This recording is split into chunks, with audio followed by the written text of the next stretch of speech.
All right, I'm going to go ahead and call the regular DeKalb City Council meeting of February 26th to order. Roll call, please. Zasada. Here. Larson. Here. Smith. Here. Perkins. Here. McAdams. Here. Verbic. Here. Walker. Mayor Barnes. Here. 8 present. All right, and then moving on to agenda item B, Pledge of Allegiance. Can we have Captain Flame lead us in the Pledge of Allegiance, please? Of the United States of America, and to the republic for which it stands, one nation, under God, indivisible, with liberty and justice for all. Thank you, Mr. Gentry. Then moving on to agenda item C, approval of the agenda. I would take a motion to approve the agenda minus ordinance 2024-013. Can I have a motion? So move. Second. Moved by Alderman Perkins, seconded by Alderwoman Larson. Questions or comments? Hearing none, roll call, please. Zasada. Yes. Larson. Yes. Smith. Yes. Perkins. Yes. McAdams. Yes. Verbic. Yes. Walker. Mayor Barnes. Yes. 8 aye. Awesome. Moving on to presentations. Presentations or proclamations? Wouldn't it be proclamation for the one? Or is it a presentation and I just read the proclamation? It's really a proclamation. Yeah, all right, so number one is actually a proclamation. I'm going to go ahead and read that. So this is Hope for the Day's Proactive Mental Health Awareness Proclamation. Whereas the Proactive Mental Health Awareness Proclamation was created to raise the visibility of mental health education and resources in our community. We also want to help start the conversation, destigmatize it, and help connect people with the proper support services. And whereas, according to the American Foundation for Suicide Prevention, AFSP, there are 130 deaths by suicide per day. Out of the people surveyed, 55% said they are embarrassed and don't know where to get help. However, 67% of individuals felt that education can help in practice and prevention. Whereas 2 in 3 people surveyed by the AFSP said that COVID has made them more empathetic. It has also made half of the individuals more open to talking about their mental health. Overall, 81% of those surveyed said that now is the most critical time to have these conversations to make suicide prevention a priority. Whereas the City of DeKalb publicly places its full support behind those who work in the field of mental health, education, and law enforcement. And whereas global organizations like Hope for the Day and our local mental health providers serve on the front lines of a war that is still surrounded by stigma. And whereas the City of DeKalb encourages all residents to take the time to understand mental health through education and recognize that we need to take care of ourselves while we take care of each other. Now therefore, be it resolved that I, Cohen Barnes, Mayor, do hereby proclaim February 26, 2024 as Proactive Mental Health Awareness Day in the City of DeKalb, Illinois. Thank you, and I don't believe there's anyone here to receive this. But mental health awareness is something that we definitely need to continue bringing forward. I will thank Alderwoman Zasada for also being a part of this and the advocacy for. And this is a great opportunity here at a City Council meeting to be able to help bring awareness to such an important topic. All right, then I have presentations. Number 2, DeKalb Public Library 2023 Annual Report. Good evening, everybody. I am Emily Faulkner. I am the director here at the DeKalb Public Library, so thank you for joining me in my humble abode. I'm looking forward to giving you an update on the library and our accomplishments for 2023 and a brief look at our plans for 2024. Last spring, we adopted an updated strategic plan to last from 2023 through 2026. One of the key aspects of that was to strengthen and expand our partnerships with community organizations and businesses. So a lot of our focus over the last year has been on building and maintaining those partnerships and expanding out into the community. One part of that involved increasing our outreach to children and families. We've always attended community events like the Chamber of Commerce's Business Expo. We always set up information tables at school literacy nights, and we have staff that regularly visit the schools.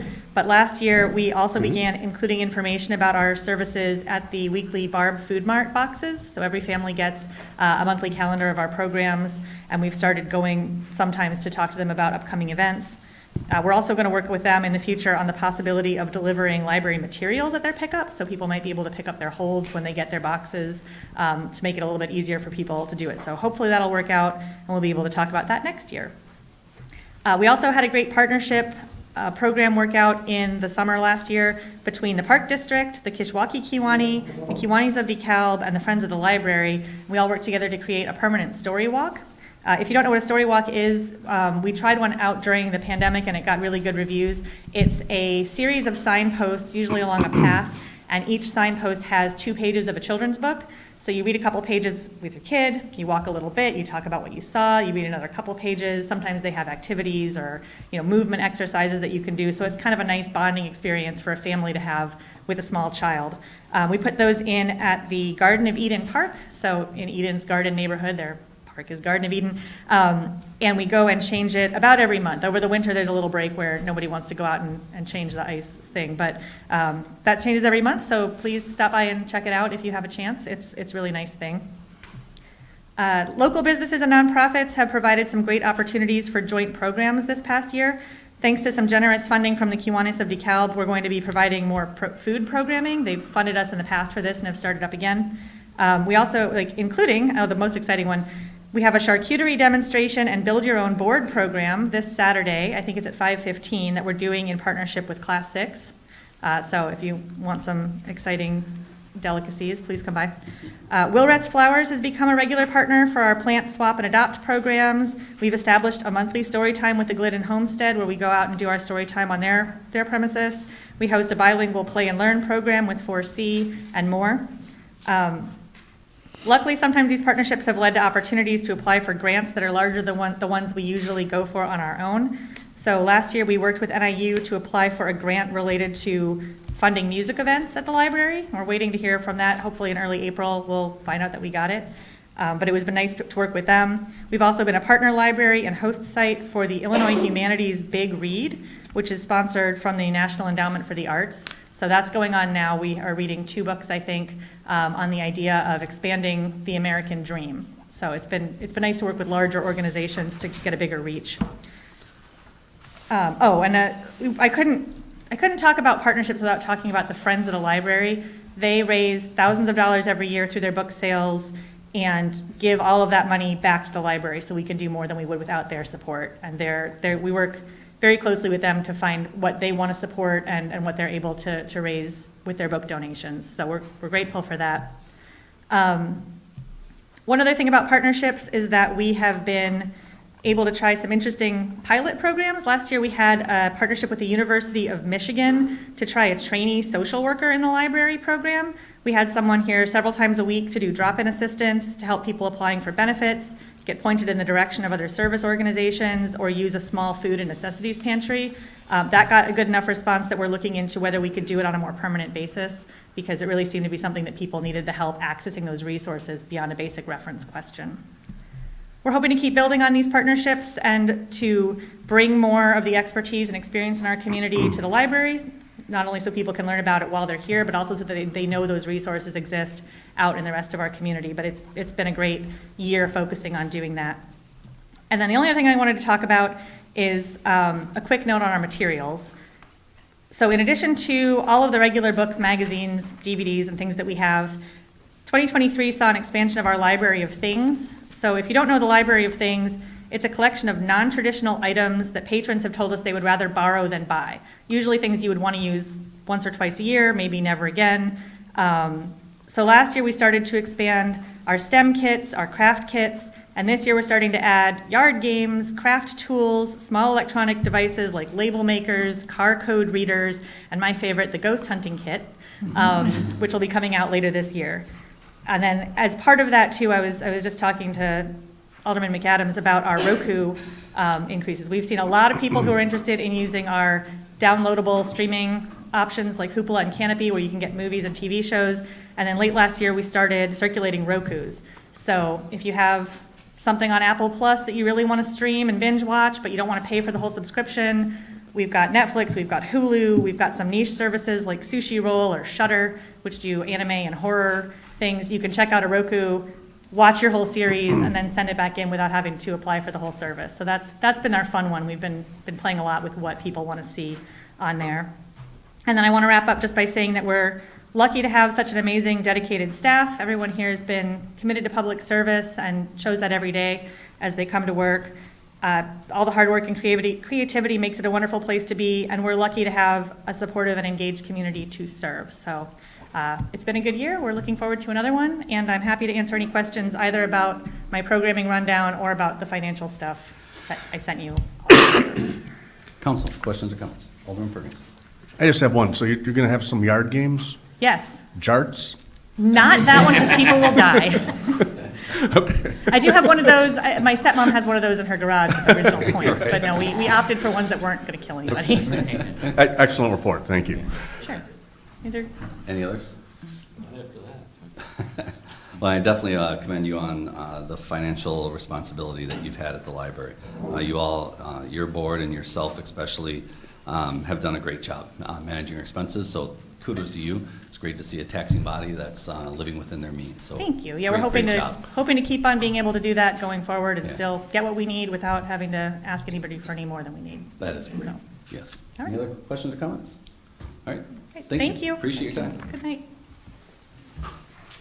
All right, moving on to E, public participation. First, pursuant to Chapter 2, City Council, Section 2.04, council meetings, persons wishing to address the City Council during this meeting are required to register with the recording secretary prior to the start of the meeting by completing a speaker request form. Any documents you have that you wish to present to City Council should be given to the recording secretary prior to the start of the meeting. Please provide 11 copies for distribution to each council member, the city manager, city attorney, and the recording secretary. All public comments will be limited to 3 minutes, and criticism of individuals is absolutely not in order. With that, I think we have Mark Charbot. I'd like to address ordinance 2024-14, which is coming up later in the agenda. The approval of this amendment would give the DeKalb Police the power to tell any gathering of 3 or more people on public or private property to disperse if an officer finds that 1 or more persons is committing or intends to commit any Chapter 52 nuisance or Chapter 38 liquor offense, such as littering or illegal parking.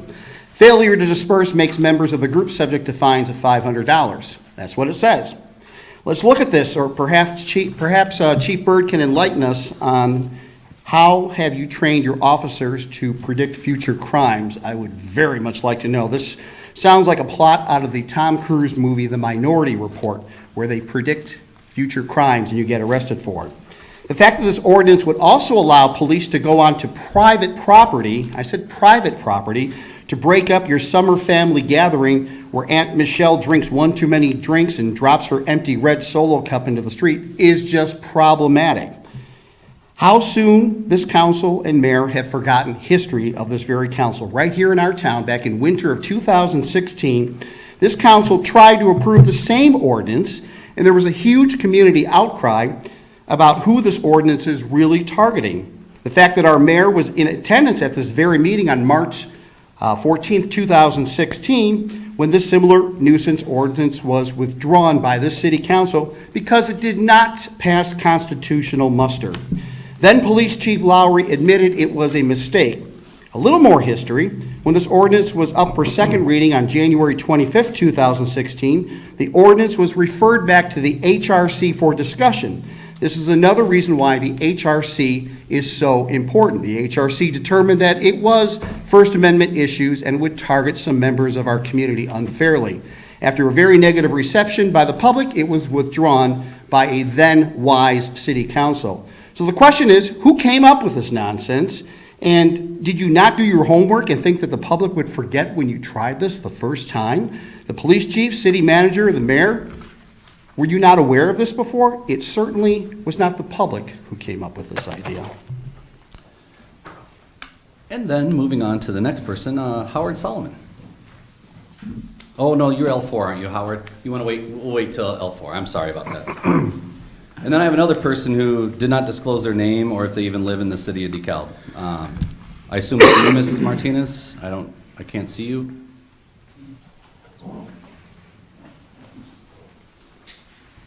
So again, council, no name, no address from this individual. And just to reiterate, criticism of individuals is not in order, ma'am, but thank you. I'm sorry, you're not taking from my time, are you? Nope, you're going now. Okay, so what did you just say right now? Well, you want me to pause your timer again? I said No, I want you to- criticism I of wa- individuals is not in order. And an example of that is? I don't know, I'm just, Well, I'm sorry, I want to know if I violated Ma'am? anything. go ahead and reset the timer and go ahead, ma'am. Okay, you're not going to tell me how I'm going to know if I violated anything? Just proceed, ma'am. Timer's going. Okay, I am an Hispanic victim, not a surrogate, based on the false public statements made towards me by the DeKalb Council. In an abuse of power, I, a victim, was re-victimized and vilified by the DeKalb City Council, which includes candidates for the 76th District, Mayor Colin Barnes. And Ma'am, I Carolyn- did not do that. You're saying something that I and absolutely Carolyn did not Morris do. Azada on February 12th, 2024, for exercising my rights. And I don't think But you did I, that. an Hispanic witness, and I, your accuser, am again facing the DeKalb City Council today for my family, especially my two disabled brothers, and because the rights of Hispanics matter. Ma'am, our court system's going to address that beautifully DeKalb for City you. Council is aware as a victim. My brother courageously spoke out at previous DeKalb City Council meetings, and he would also be here at these meetings had he not been threatened from attending further meetings. Though, like my brother, I too want my anonymity, I was here at the last council meeting on February 12th, 2024, because the official misconduct of DeKalb City Manager Bill Nicholas has never been Ma'am, officially you can't investigated, target individuals, officially ma'am. addressed to protect DeKalb City Manager Bill Nicholas and to cover up discrimination, witness intimidation, official misconduct, Thank you, ma'am. civil rights violations, and retaliation. The DeKalb City Council is aware that when my brother was reporting witness intimidation by the DeKalb police and by police chiefs, Bill Nicholas told my brother he didn't give a damn, he was Ma'am, reporting race discrimination. we're not gonna allow And told this. my brother So, to shut up, at and for this my brother point- reporting Bill at this Nicholas's point, ma'am, official we heard you misconduct. last time. Bill You Nicholas, stated in your case. retaliation, made a Ma'am, false you are complaint out of against order my at this brother point. and directed Ma'am. the DeKalb You are police out to of break order. the law and repeatedly threatened my brother with So, arrest. at With this police point, telling I him would he take can't a file a motion police to report recess. against Move to DeKalb recess. City manager. Second. So I moved. have To even I have a document motion Bill by Nicholas's Alderman Perkins official to misconduct. recess and a second by Because we Alderman are- Alderwoman Larson. Do we need a roll call to recess? All in favor, say aye. Aye. Nay, same sign. All right, we're recessed, ma'am. Thank you. And we continue to be denied.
Second. Moved by Alderwoman Larson, seconded by Alderman Walker. All in favor, say aye. Aye. Nay, same sign. All right, we are back in action. So moving on to agenda item F. Mr. Charvat, that's an F? Yes. Okay, Mr. Charvat.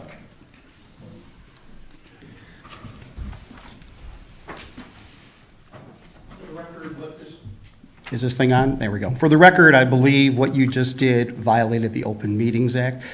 Just so our previous speaker knows, you are allowed to criticize. It's called the First Amendment, okay? Mr. Barnes, if you're going to try to be representative for our state, you better realize that real quick. I want to focus on appointments, because that's the subject area I'm speaking on. But what you did was out of order. I want to make sure the public Thanks is for aware the of that. clarification, Mr. Tarvat. On the subject of appointments, which is notable, that's what's not on the agenda tonight, is the membership of the DeKalb Human Relations Commission.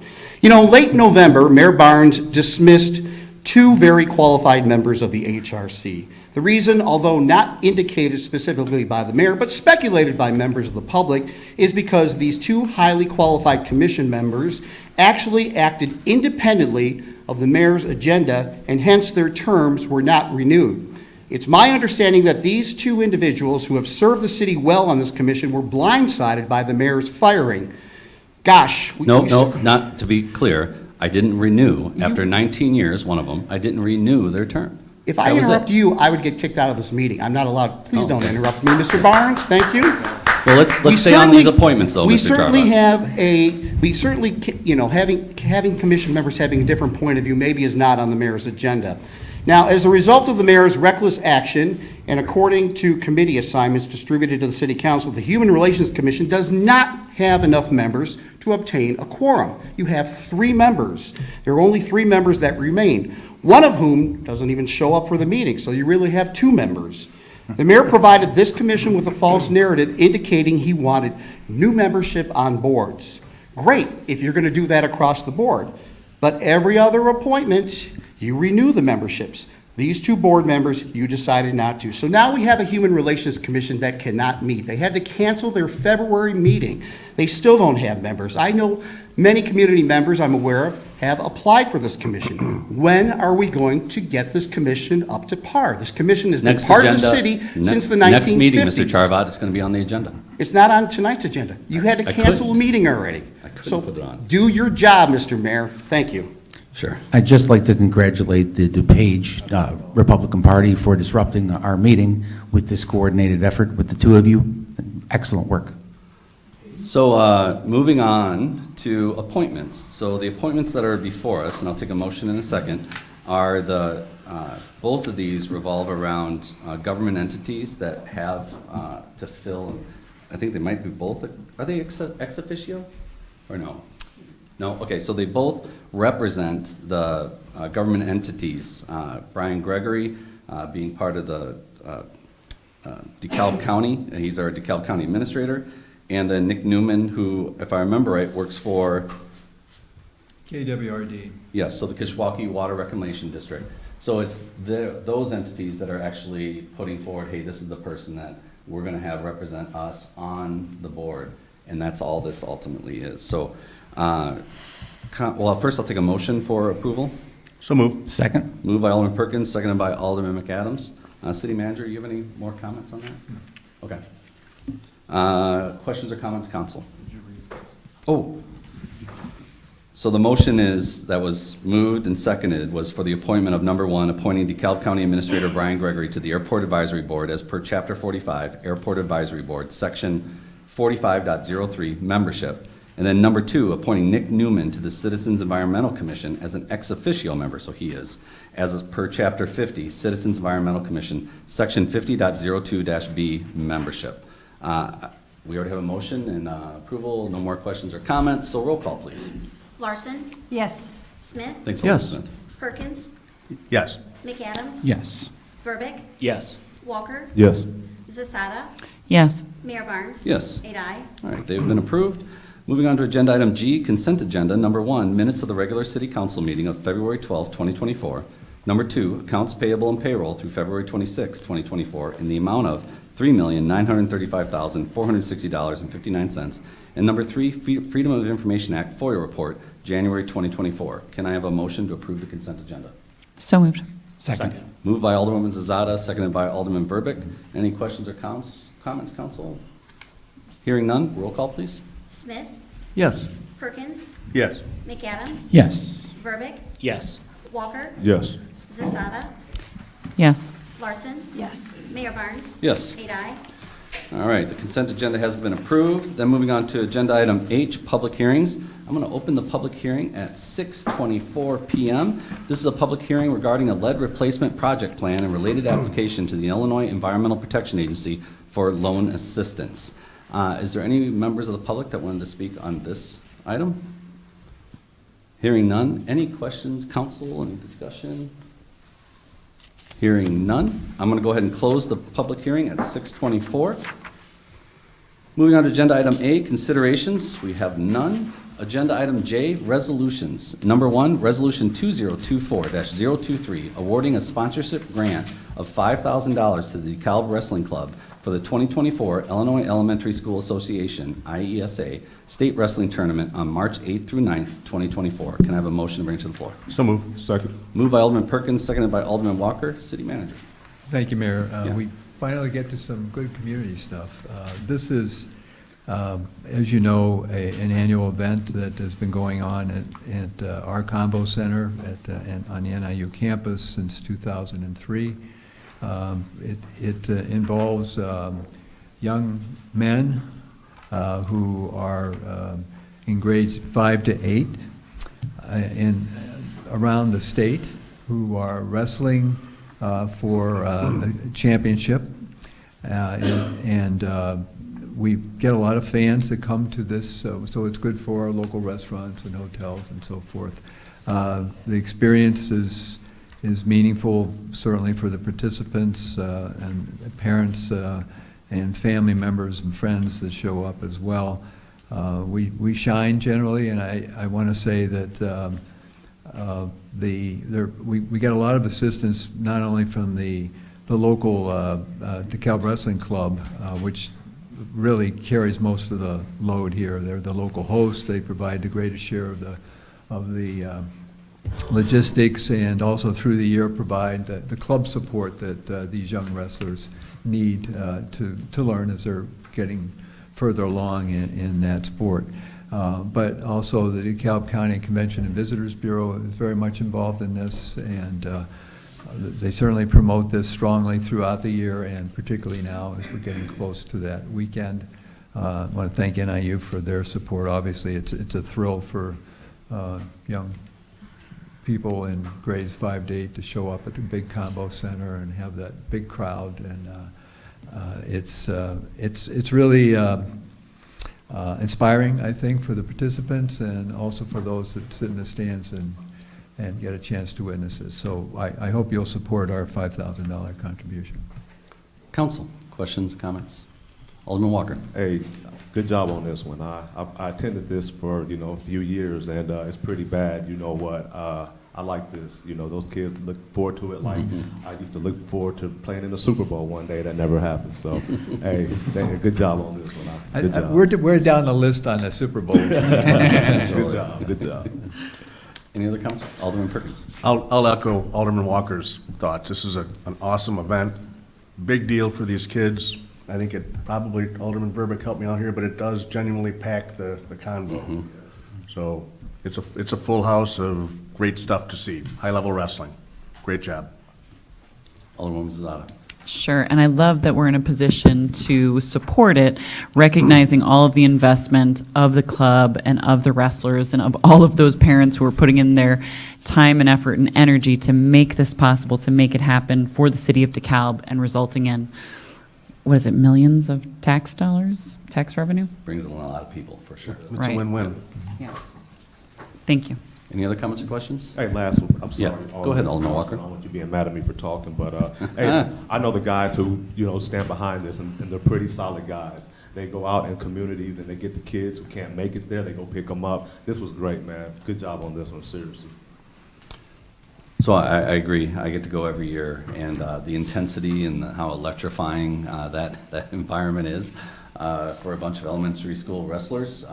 It's a venue, or not a venue, it's an event. I would encourage everyone, carve out a little time, go there, and it is just incredible watching it all happen. So any other comments or questions? All right, hearing none, roll call, please. Perkins, Yes. McAdams. Yes. Verbeck, Yes. Walker, Yes. Zasada, Yes. Larson, Yes. Smith, Yes. Mayor Barnes. Yes. 8 aye. Resolution 2024-023 passes. Number 2, Resolution 2024-024, authorizing an intergovernmental agreement with the State of Illinois Department of Transportation for the state fiscal year 2025 downstate operating assistant agreement in the amount of $6,911 and $911,080. Can I have a motion to bring it to the floor? So moved. Second. Moved by Alderman Verbeck, seconded by Alderwoman Zazada. City Manager. Thank you, Mayor. About 65% of our operating budget for our transportation, our bus system, comes from the Downstate Operating Assistance Program through the state of Illinois. We also receive federal money, and there's also a local share from NIU for the service we provide students and faculty and staff on campus. And every year we are required to enter an intergovernmental agreement with the state of Illinois for the funds that have been awarded to us. And as the mayor read in the title, that's $6,911,080. It's essential to the operation of that bus system, which has routes not only serving the campus and the near campus area, but the whole community, plus some areas just outside. It's called it's our transportation zone, if you will. So there are some places just north of the DeKalb corporate limits, up into the Sycamore community. Also, we do provide bus service to and from Elburn, as you know, and we've expanded that service in recent years. Plus, in the expanding business park in the south side, we have a route which specifically takes people multiple times a day to and from that area as shifts change. So it's very important. It's valuable to the community, and we can't operate without this money. So we recommend your support. Council, questions or comments? We've got Mike here if we got him, so. All right, hearing none, roll call, please. McAdams, Yes. Verbeck, Yes. Walker, Yes. Zasada, Yes. Larson, Yes. Smith, Yes. Perkins, Yes. Mayor Barnes. Yes. 8 ayes. Resolution 2024-024 passes. Now moving on to number 3, Resolution 2024-025, authorizing an update to the City of DeKalb Public Transportation Agency Safety Plan. Can I have a motion to bring it to the floor? So moved. Second. Moved by Alderwoman Larson, seconded by Alderman Walker. City Manager. Just before I move into this, Yeah. just a look back to the previous action of the council. I just want to thank our transit manager, Mike Newenkirchen. That number, that larger number I gave you, just under 7 million, is a 10% increase over last year, and those don't come easy. We had to make the argument about persons served, the expansion of the routes to reach any who might have been previously underserved. And we've done that effectively in the eyes of the state of Illinois, so thanks to Mike. And Mike was also very involved in the safety plan. This is a requirement for the receipt of state and federal aid, and no surprise there. We operate a lot of vehicles, and the public safety is very important, but also the safety of employees, moving vehicles, large vehicles, in and out of traffic all day long. So a certain number of updates were made, as I've identified in the background for you, and we are in sync with where we should be as an FTA grant recipient, and we support, at the staff level, we support this and recommend your support. City Council, questions or comments? Yes, Alderman Smith. Bill, back to the other ordinance, I had my notes on the wrong page. The other 35% does not come from city coffers, correct? That's correct. It comes from NIU and 5307, correct? That's correct. So we have no out-of-pocket, if you will. Not for this. Correct, thank you. There is a little bit of money that Right. comes from fees, fares, but not much. Yeah. Any other comments or questions? Awesome, roll call, please. Verbeck, Yes. Walker, Yes. Zasada, Yes. Larson, Yes. Smith, Yes. Perkins, Yes. McAdams. Yes. Mayor Barnes. Yes. 8 ayes. Resolution 2024-025 passes. Moving on to number 4, Resolution 2024-026, approving a body art establishment tattooing license for Randy K. LLC, doing business as Seance at Tiffany's, 150 East Lincoln Highway. Can I have a motion to bring it to the floor? So moved. Second. It was moved by Alderman McAdams, seconded by Alderwoman Larson. City Manager. Thank you, Mayor. This item and a follow-on ordinance are the outcome of the conversation the council had at its last regular meeting. The council directed me to bring back a resolution that would approve the license applied for by Seance at Tiffany's, and that's what this resolution does. The follow-on ordinance, the next thing in your agenda, makes some one of the next things, makes some adjustments to the city provisions affecting the number of such establishments in the downtown and also the separation between them. City Council. Yes, Alderman McAdams. I rise to support this because I think the free market is the best way for us to fill our businesses in downtown. And so let's let the market decide, not the government people. Any other questions or comments? I got one. Yes, Alderman Mayor. Walker, sorry. All right, City Manager, can you break this down for me? I vaguely, well, not vaguely, I read, and I wasn't here for the last meeting, of course. By the way, did you get the pictures I sent on the beach of my pretty feet in the sand? Got those? Anyways. So, okay, so I guess they're wanting to open a tattoo shop downtown DeKalb, although we already have 3 in the vicinity, and that's where we're supposed to be capped at, is 3, right? It's a body art establishment. That's what the license is, called Body Art. And it includes a variety of things which are identified in the background and were discussed at some length last time. Tattooing is only one of maybe 6 or 7 principal functions that could be done under license. Okay, so let me ask this. So, Chapter 67, so does it state that only 3 establishments can have license to actually tattoo? Currently, it says that in the downtown area, you can only have 3 body art establishments, and they identify themselves as being, as focusing on, among other things, tattoos. The petitioner in this case would prefer not to do that, as her testimony at the last meeting indicated, and does other things. But it's still under the rubric of body art.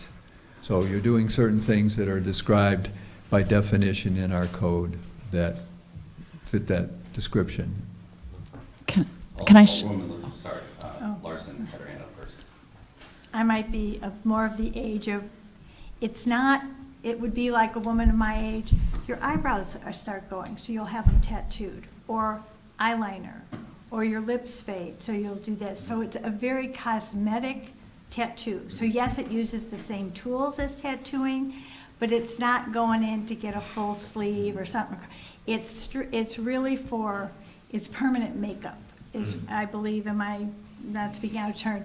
So, and like I said, if I wanted to do that, even though I have tattoos, I've gone into tattoo parlors, I probably wouldn't feel as comfortable going into somebody totally tatted and said, could you do my eyebrows, and know that you're gonna really do, so I come out with natural looking eyebrows. I would rather go to somebody, that's their focus, just like you pick a tattoo artist by what their artwork looks like, you would want to pick a tattoo artist that specializes in something, and that's what the difference is, and that's why I support this, because I think it's a different. We have Alderman Okay. Zada, Okay. yeah, I'll circle back to you. Yeah. I will. Alderwoman Zada. Right, and so really what we established kind of in the last meeting was that it's a very, very different product from the other tattoo places. And microblading is listed, which is the eyebrow thing, listed in our list of what defines a tattoo shop. So it's really our definition of a tattoo shop. They still fall under it technically, but their product is a whole other thing. Alderman Walker. Well, Alderperson Larson, you're beautiful, so you don't need to get anything else, so you're fine. You don't know what tattoo parlors are. So, okay, now, let's get back to work. So, okay. So here's my thing.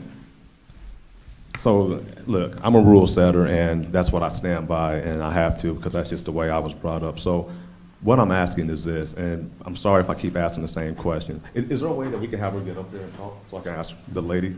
I'm sorry, I don't know her name. Sure, May I? yep. I'm sorry, you guys, I was on vacation, and I'm late to the, okay. So, what do you primarily do at this location, or at your business? Right. So this license, this permit would be for permanent makeup. The storefront is open. We opened on Thursday, not providing any of these services. I would not be breaking any city codes. But we do have like a boutique storefront. My sister-in-law does tarot readings and we sell candles and skincare. But this would be so that I could also provide the permanent makeup services in the back of the boutique. It would be the only thing that I would be doing. While the license does fall under the same thing, it's not what I'm trained in. I'm not trained in, tattooing, meaning a traditional tattoo. I do use the same machine. It is different inks and I have different training, but it's eyebrows and lips and freckles, scalp micropigmentation, scar camouflage. So it's more of like a salon experience, and it's more private. There's not going to be 8 of us doing it. There's, things like that. Okay, so let me ask this, and like I said, I'm new to this. You see, they had to check me and tell me what I do. So let me just ask this, and I'm just thinking. So let's say all the things that they were talking about doing, let's just say those aren't really hitting, people aren't coming in doing that. Would you think, and I know we can't see into the future, but do you think that you would probably start doing tattoos in a means of the way to, pay the mortgage or the rent?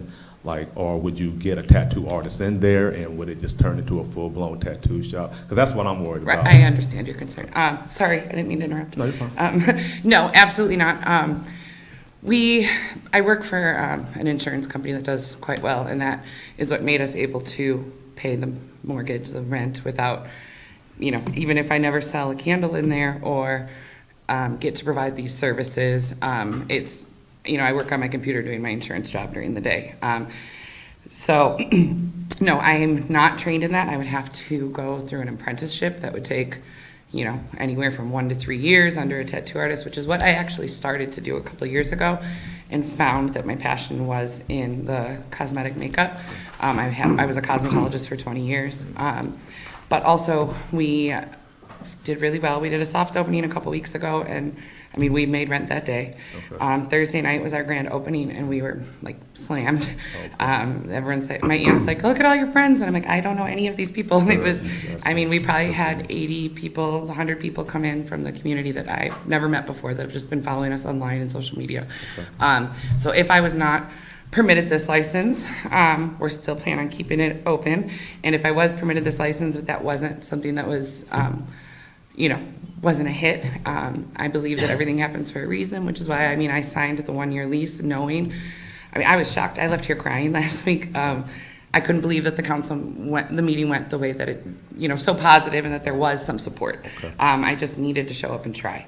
So I was prepared all along for the answer to be no. It's really, I've got goosebumps at the thought of it being yes. But we plan on still being open as our boutique, regardless. Okay. Alderman Walker, it's a condition of the proposed license of this resolution that they be restricted to the types of services that they're talking about today, and to not be allowed to do the types of permanent tattooing that would include pictures or cartoons or depictions and so on and so forth. Okay. Yeah. All right. Well, I did come in here thinking, no, I'm not going to vote for this. But see, this is the only thing that I am worried about, you guys. Because we did just invest. Well, I didn't. You guys invested, $2 million downtown to get all this stuff looking good. I just don't want it to becoming tattoo shops on. It's kind of like the smoke. It's kind of like the smoke shops. I don't want to see those everywhere all the time. That's what we talked about last time too. And I just want to know, okay, and it's just like, okay, well, they already capped it. So do we keep going up and raising the bar, moving the goalposts when people start coming in wanting to do a business when we already capped it? Or, yeah. So that's the only thing that I worry about. I don't want to start doing that. However, I like your story. You kind of got to me, and I'm scared of Alderperson Larson these days. So, yeah. So, well, congratulations. I'm glad you had a good opening, grand opening. And just to be clear, we did carve out specifying as much as we can the work that she does to try and make some sort of differentiation between the other tattoo parlors downtown DeKalb. Yeah, if you look at the resolution, it's section 2 and then paragraph 6. We carved it out basically saying that she's allowed to do the permanent makeup, cosmetic makeup with the, for example, the eyebrows, the lips, so on and so forth, but not allowed to do what we would all think of as tattooing, which shows cartoons and numbers and symbols and blah, blah, blah, words. You don't have a tattoo, do you? I do, yes. On his back. You figured me out. Those of us that are tatted, yeah, I might just describe it differently, but, yeah. Yes, go ahead, Alderman Walker. So, Mayor, maybe you can answer this, I'm not sure, but when do we keep moving the goalposts, though, is what I'm asking, like? No, I hear you, and, especially for me, we have 3 local establishments downtown. They were under the understanding that it'd be those 3, and that's it. The only reason I was on board for this is it is a specific type of, we'll call it tattooing, and I know that's probably an incorrect term, but it's specific and something, I know the others, they've got the ability to do some of that, but she is targeting specifically on, I'm gonna do cosmetic work, especially for women that are looking for those particular services, and not, if you or I wanted to finish something out, she wouldn't be the establishment we would go to, which is a differentiator, is the way I see it. I understand Alderman McAdams's point, and Alderwoman Zazada brought up the same thing before, let the free market determine it. I'm not in agreement with that, because I do believe as a community, it is government's responsibility to define who we are, essentially, and hold to it. But that's why last time I was on board, because she's so niche in what she does, and Alderwoman Larson convinced me that this was something different and something that we need in our community. If I may, we did, we were talking about the logo in the storefront. I have no desire to put out like a tattoo neon sign. We have our logo up, and it's a picture of a girl, and it says underneath, Tarot Guidance, Metaphysical Boutique, and we took the last line off where it would say permanent makeup about this big on our door. And then on our website, it would have those services and whatnot, but it wouldn't be like blinking tattoo, because at the same time, these things require like appointments and consultations. It's not really a walk-in service.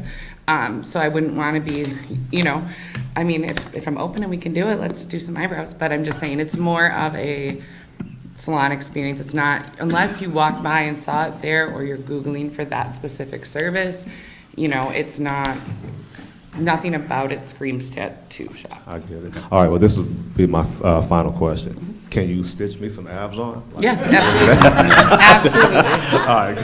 Wait, Hey. is that a bribe though? All right. Well, For thank you. full cost. Thank you Any for other- your, thank you for Alderman your Perkins. business. So I'm supportive of your business, because I do believe it's a special niche. But I don't see where the carve-out is for her business that would preclude her from just moving into a tattoo shop.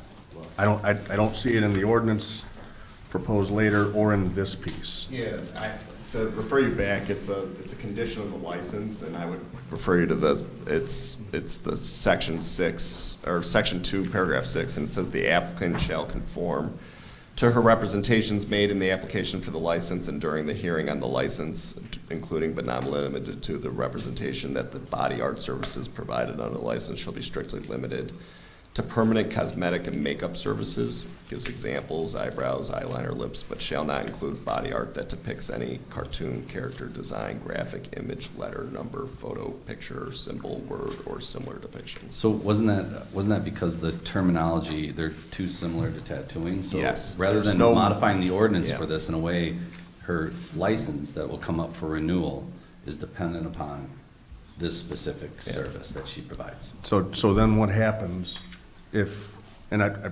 want your business to go, I really do. Yeah. But what happens We if know, if it doesn't go? If it doesn't go, then who's gonna police that to ensure that the next one comes in, satisfies the same conditions, and it doesn't move into just a fourth tattoo parlor? Yes. Because the The way I see answer, it, the way I see answer it, two things have practically happened. speaking, I mean, we can The way I lay see it, out two things have something. happened. But We've the increased the answer number to 4. practically is that no one will be there on a daily basis to police it. It's the honor system. So.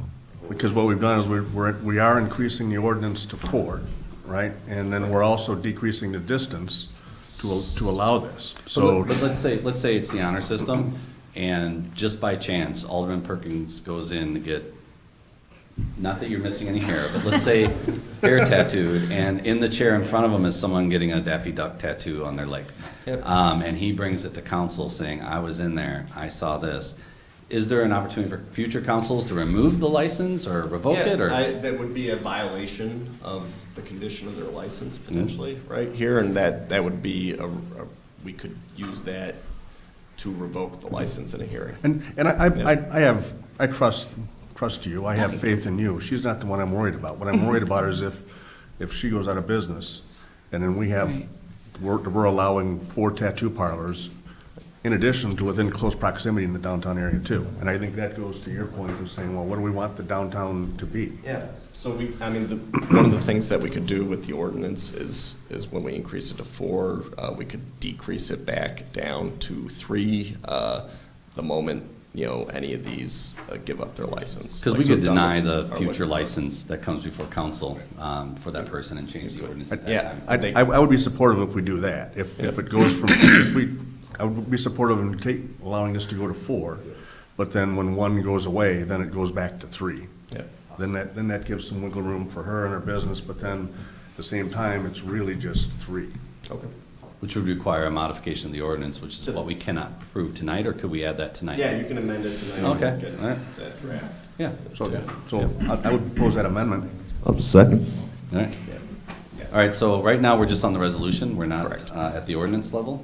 So we'll ask for that Got it, motion okay. and that change at that time. With you. Any other comments or questions on this resolution? Congratulations. And I'm accurate in that, or? Oh. It's the powers that be are talking. Yeah. All right. What?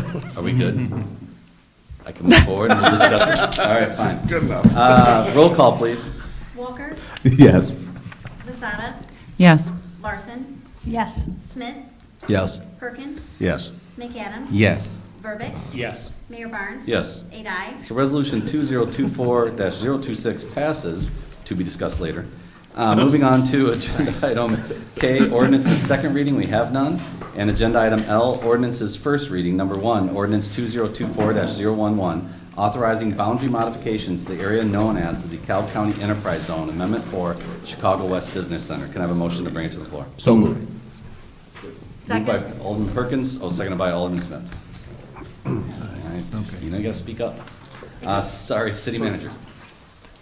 I'm sorry, we were having a little sidebar there. So we're on ordinances. Chicago West, the Enterprise Zone. Yes, an important piece, excuse me. Tonight in our audience is Mark Williams, who's the Executive Director of the DeKalb County Economic Development Corporation, also the Enterprise Zone Administrator under the state system. So the council's aware of what the Enterprise Zone system is. Mark, you want to just take a bow there? Hello, Mr. Williams. And he's available also in case you have any questions. But so for many years in our part of northern Illinois, communities that were getting some interest from companies that were of interest to us because of either the employment they would provide, the tax base that would be diversified, and for other reasons, were coming to our community and others and asking for some incentives because they could ask for incentives in other places. And we discovered pretty early on, going back 25, 30 years ago, that there are competitors in competing communities. What makes it unique in terms of industrial development is that on the whole, there's not winners and losers as there are with commercial development. So the car dealership that goes in this town and the adjacent town doesn't get it, then there's sort of a win-lose. At least that's the sense that communities have.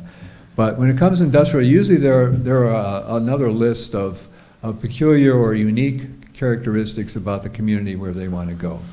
Yes, and sometimes there are similar conditions elsewhere, but in northern Illinois, DeKalb is most favored because of the I-88 corridor that goes through, which puts us, it's always had us on the map, and more recently as the Chicago, the opportunities for similar sized investments of open land are nearly gone in Cook County and parts of DuPage County. Kane County has basically a line drawn right down north-south through the middle of it, preserving farmland on the west side, which is adjacent to us. So here we are. It does help. That alone isn't enough, and we've talked here, and I'm not going to detail now what many of the other advantages are. But companies coming to us were of a larger nature, making a larger investment, looking for larger incentive packages. And so we got together, and DeKalb County government, the city of Sycamore, city of Waterman, city of Sandwich, Genoa, and others wanted to all buy into the same system so that the better location, the better circumstances would favor a certain community, but everybody was playing by the same rule book basically when it came to the government fiscal incentives. So the enterprise zone, we didn't start it, but it looked a lot more attractive to us starting back in 2016, a little bit before that. Bless you. And it's been very effective. As I said at the top of this particular item, in our county, the enterprise zone since 2016 through 2023 has administered 58 projects with a cumulative capital investment to date of $2,637,131,907. The enterprise zone has different layers of incentives depending on the number of jobs you might create, the initial investment, the number of acres that would be under construction and under development. There are others, I mentioned some, but the town of Cortland's another participating signatory to our enterprise zone contract, if you will. So, why is this on here tonight? As you know, the Chicago West Business Center has been very successful in the last 5 years in developing the area south of I-88 and east of South Route 23 and west of Gurler and our Afton Road that we put in a couple years ago. The area where this is development, this primary and premier development has been going on is in a unique area in that enterprise zone system. Any place that's within 3 miles of the center line of I-88 comes into a more preferred level just because prime area, prime investments, and they are certainly turning out to be very, very helpful to our community. So the Illinois State Legislature is in charge of allocating the number of square miles in any particular county in the state for this system. The county of DeKalb has 20 square miles allotted to it.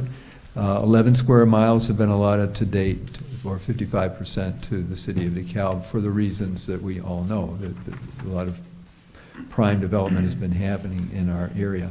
The Chicago West Business Park has a Region 1, which is what we see being built, and some of it's already built out and open and operating, but there's a Region 2 and a Region 3, and you can see on your monitors here that area to the lower part of the graphic that shows the turquoise parcel delineations. Those areas are in Region 2 and Region 3. Region 2 would be that it looks kind of like an isosceles triangle to the west, south of Gurler and to the west of South Route 23, and the other part is basically parallel with the meta development that we're all familiar with. So this area is of much interest. This area has also been awarded by the Pritzker administration a megasite grant, which will further incentivize the development. And the parcels here have been assembled by the Chicago West Business Center. The city of DeKalb is up first amongst all these designating agencies to sign off basically and to approve the boundary modifications that would include Region 2 and Region 3. And we strongly recommend that you do this. It's vital to the future development of this area. Any questions or comments, council? Alderman Smith. Okay. Alderman Zada. Sure, I have two questions. And I apologize if I overlooked this in your detailed background. One is, who owns the parcels, generally vaguely speaking? And then two is, so then we add these blue perimetered parcels to the city? Yes? Yes. Okay. Yes. You answered your own for the last one. I'll Okay, answer the sorry. two leading up to Well, it. Yeah, I guess I'm just curious, because So you the were. parcels have all been assembled, which means in this case, some are owned by the Chicago West Business Center outright, some are under contract.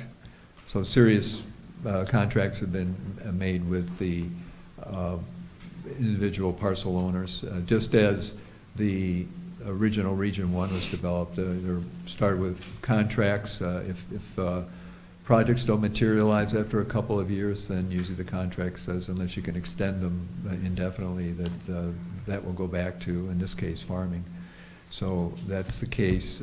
So that's fitting into the usual sequence of things. The first one was, I'm sorry. Who owns them? So I guess, Did I cover that? yeah, I think so. So you're saying that they're privately held, some of them are owned by They're all privately Chicago held. West, okay. But then, generally speaking, some of them may have some business that has begun. And so, Generally speaking, they are of strong interest. Okay. Let's say that. Alderman Smith. Bill, a few weeks ago, we annexed in some property to the east. Remember that was from... It's a little bit more than that, but that was the Golden Farm. Yeah, which is that the- in here? It is Yeah, not, it's just it's not in no, it's in Region 1, which is just to the south. It is in Region 1. Yeah, it's just south of the tollway and east of Peace Road and north of Gurler. Was that like 180 acres or something? A little less than that, Yeah. because of the tollway carve-out. Okay, so it is already in the Yes. enterprise zone? Okay, Yes. thank you, that's all I have. Yes, everything else is annexed, zoned, and ready, so, but without the enterprise zone covering it,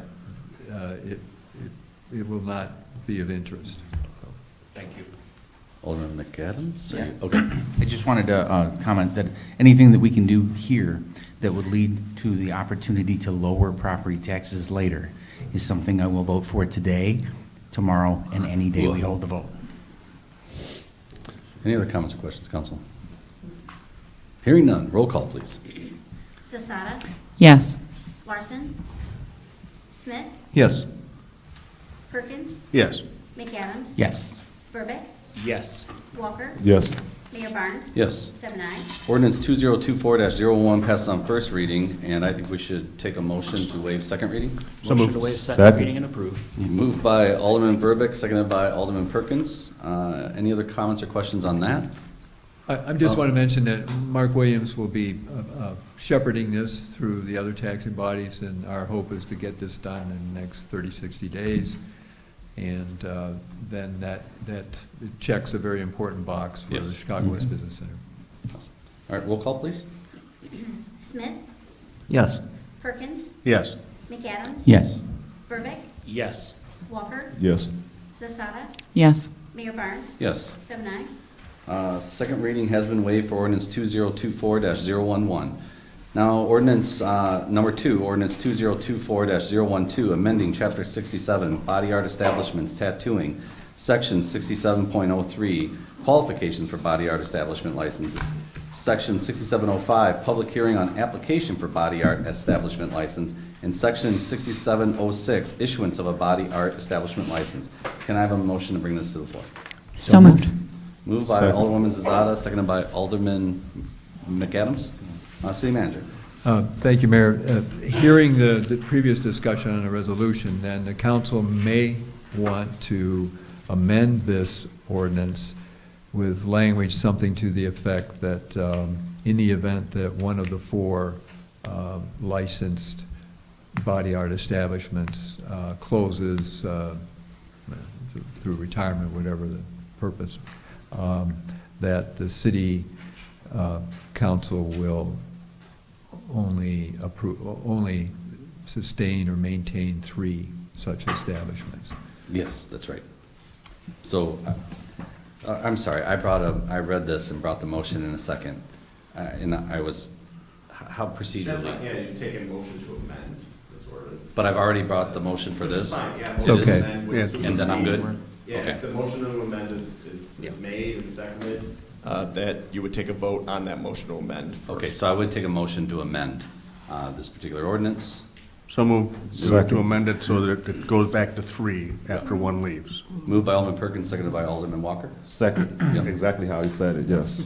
All right. Now, city manager. Sorry. There's nothing we'll more get to there, say, I Alderman. think, yeah. Alderwoman Zada then.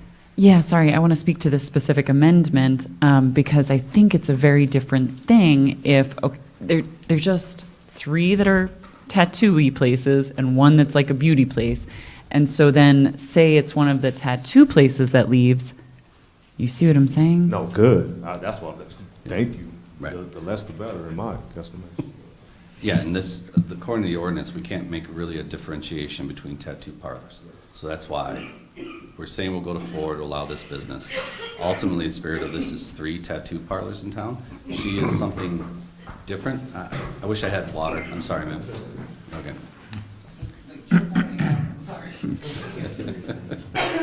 Don't do that while tattooing. It'll be bad. Ultimately, I think the spirit is we all just want 3 tattoo parlors, maximum, yes, in town. So, clarification or? Yeah, and I mean, I will clarify too, when we were talking free market stuff, I still don't think we need more than 3 tattoo parlors downtown, period, because I do agree that setting the tone of your environment is very important, and creating like a diverse array of businesses is really important to make the space attractive and continuously functional. But I realize I think we were trying to keep this simple and easier by just not messing with the ordinance too much, but I feel like it is such a different thing, and so I know you guys like where you're going with this, so I'll just vote no, but. So you vote no to her? To the amendment. To the amendment. Okay, all right. Yeah, it's a little complicated, it is complicated. Yeah. No. Any other comments or questions? Hearing none, roll call, please, on the amendment. Smith, Yes. Perkins, Yes. McAdams, No. Verbeck, No. Walker, Yes. Zasada, No. Larson, Can I ask a question? Yes. I'm kind of confused. So I'm voting on the, if we want to change To to amend. 4. Yes, so you're voting on change to 4, but there's an amendment that says that once a license, a body art establishment license, loses its license for We go to whatever 3. reason, you go back down to 3. So I agreed to that, yes. Yes, Linear, yes. I'm so sorry, is that a yes? That's a yes. That's a yes, sorry. Mayor Barnes, Yes. 5-0. Okay. So ordinance 2024-012 passes. I think I would recommend that we just do it on first reading, so we come back with the language. I agree. Okay, all right. Sounds good. Now we need to vote on the ordinance, so now. Yeah. because the No, first wait. No, one- that was the You voted on amended it as ordinance. amended. Yeah, that was Okay. the clarification. Okay, got it. Yeah, Yeah. right? So yes, it passed Oh. on first reading as amended. The amended ordinance, but Yeah. I did bring the ordinance itself to the floor first. Yeah, I understand, but the motion was to amend that ordinance just to include. No, originally I asked for a motion to bring this exactly to the floor, and then a second one for the amendment. Yes, So I you're saying we're okay? Yeah, All right. you're okay. I'm gonna trust you. Works for me. It gets all the All right. money. Yeah. Moving on, we eliminated 3, so the old L4. We do have some public comment. Mr. Charbot.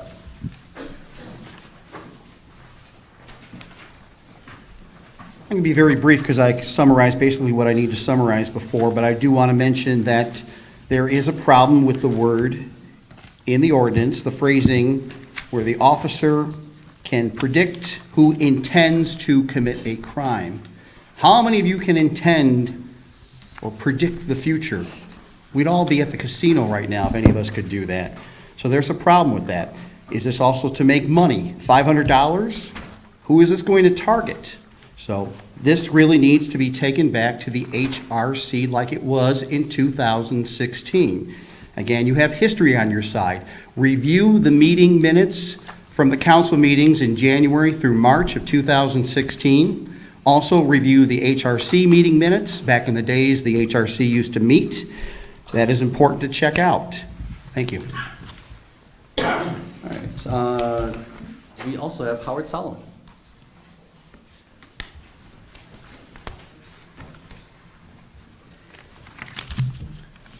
Mr. Charvat and I are on completely opposite sides of a political spectrum. Nonetheless, I am going to wind up with the same conclusion that he does, that we ought to go back to the ordinance as passed in 2016. My situation regarding the, whatever is going on in the change of the ordinance is that we're correcting a situation in which some people get a little bit rowdy, party a little bit down in the Van Buren parking lot. And I've seen this happen on Thursday nights because I am down there almost every Thursday night for open mics. First at Byers Brewery when it was functional, and currently at Stage Left. And I would park in that lot, and then I'd come out of parking at that lot, and some of the people who knew me from open mic situations would say, "Hey, Howard, come here, play us something," because I'm toting a auto harp. And so I do that, and what we have is an impromptu meeting, the kind of thing that would be forbidden under a revised type of an amendment type of situation. So, I'm sort of like, hey, this is what I do. This and getting out in front of the store in the first place, out onto the sidewalks in front of the street, and talking with other performers, exchanging music with other performers. The nights in front of Byers Brewery and, what's the name of your place, Mayor? That you're upstairs? My company? Yeah. Sundog. Okay, Sundog, yes. It's on the bulletin, I never read it. Wish you would. That's all Thank right. you. Anyway, the city manager has said that the problem is an offending group of young adults. Now, if I belong to this offending group, please let me know. I'm only 75, and maybe that is the wrong wording as well. We like wording between Mr. Charvat and myself. Like to get it right. And another thing that I would like to recommend is that is one of the reasons that we have a potential problem is that the group of young adults gathering around run into some situation with older adults with children who are involved in events that are going down there. And those have been so darn successful that you can't find parking. They've been so darn successful that they've expanded into Thursday night from being on a Friday, Saturday, Sunday situation. The Sunday was added as a matinee a couple of years back, so these dance things are going like crazy. They're overwhelmingly too successful. So if we want to solve the problem, one of the possible solutions is let's just make them go back to Friday and Saturday. No. Thank you, Mr. Solomon. That's your 3 minutes. I'm He didn't sorry. have a timer, I'm sorry, but I got I'm it. sorry, there was no timer. I know, I'm sorry about that. But you're over 3 minutes, significantly. Let me just make my suggestion. Quickly. Okay. Don't take out the dance groups. They're working. Put in some garbage pails so the people can take their shorties and their wrappers. Put those into the garbage pails where they belong. That would be great if that was that easy. All right, I would take a motion to bring this to the floor. So moved. Well, Second. let me stop, because I can't remember where I will take a motion to bring ordinance 2024-014, amending chapter 52, offenses against the public peace, safety, and morals, section 52.411, nuisance gathering. Can I have a motion to bring it to the floor? So moved. Second. Moved by Alderman McAdams, seconded by Alderwoman Larson. City Manager. Thank you, Mayor. God rest Emily Latella.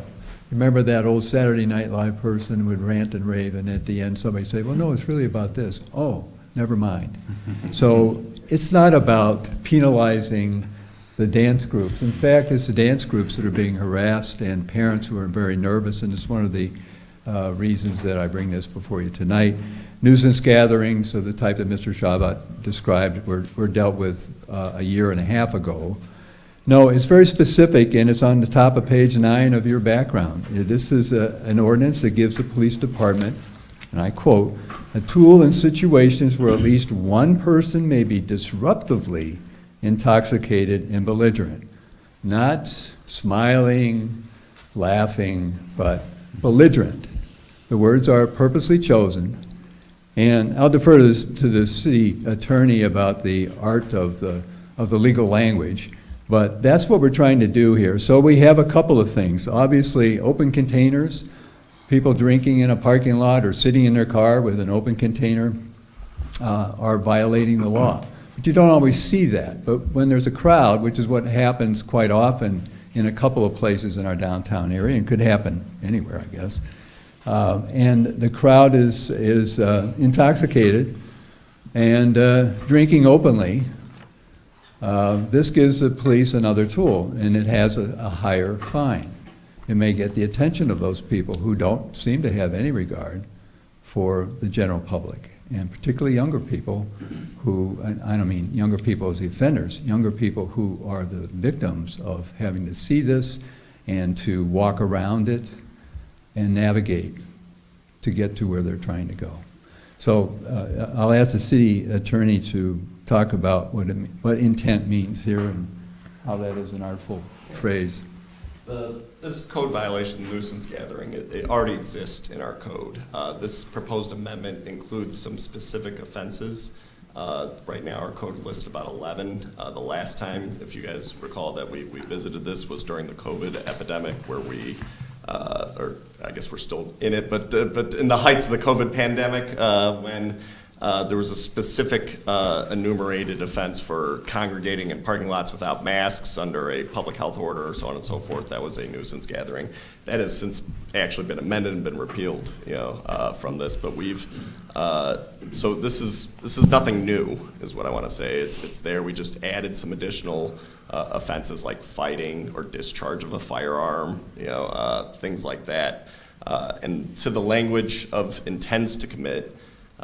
This isn't Minority Report or anything. There is a body of case law that defines attempts, like attempted murder or something, and it requires a specific intent, knowledge, and an actual act that's associated with that. It's well recognized in the law. It's nothing to be fearful of. So the ordinance itself, as the city manager described, applies to these types of nuisance gatherings where there's 3 or more people and at least one of those persons is committing an actual offense that's listed out there. And the idea is to give our police a toolkit to, when they see that, they can just announce that this is happening, disperse the crowd, and give citations if needed, because we've seen what's happened in our parking lots.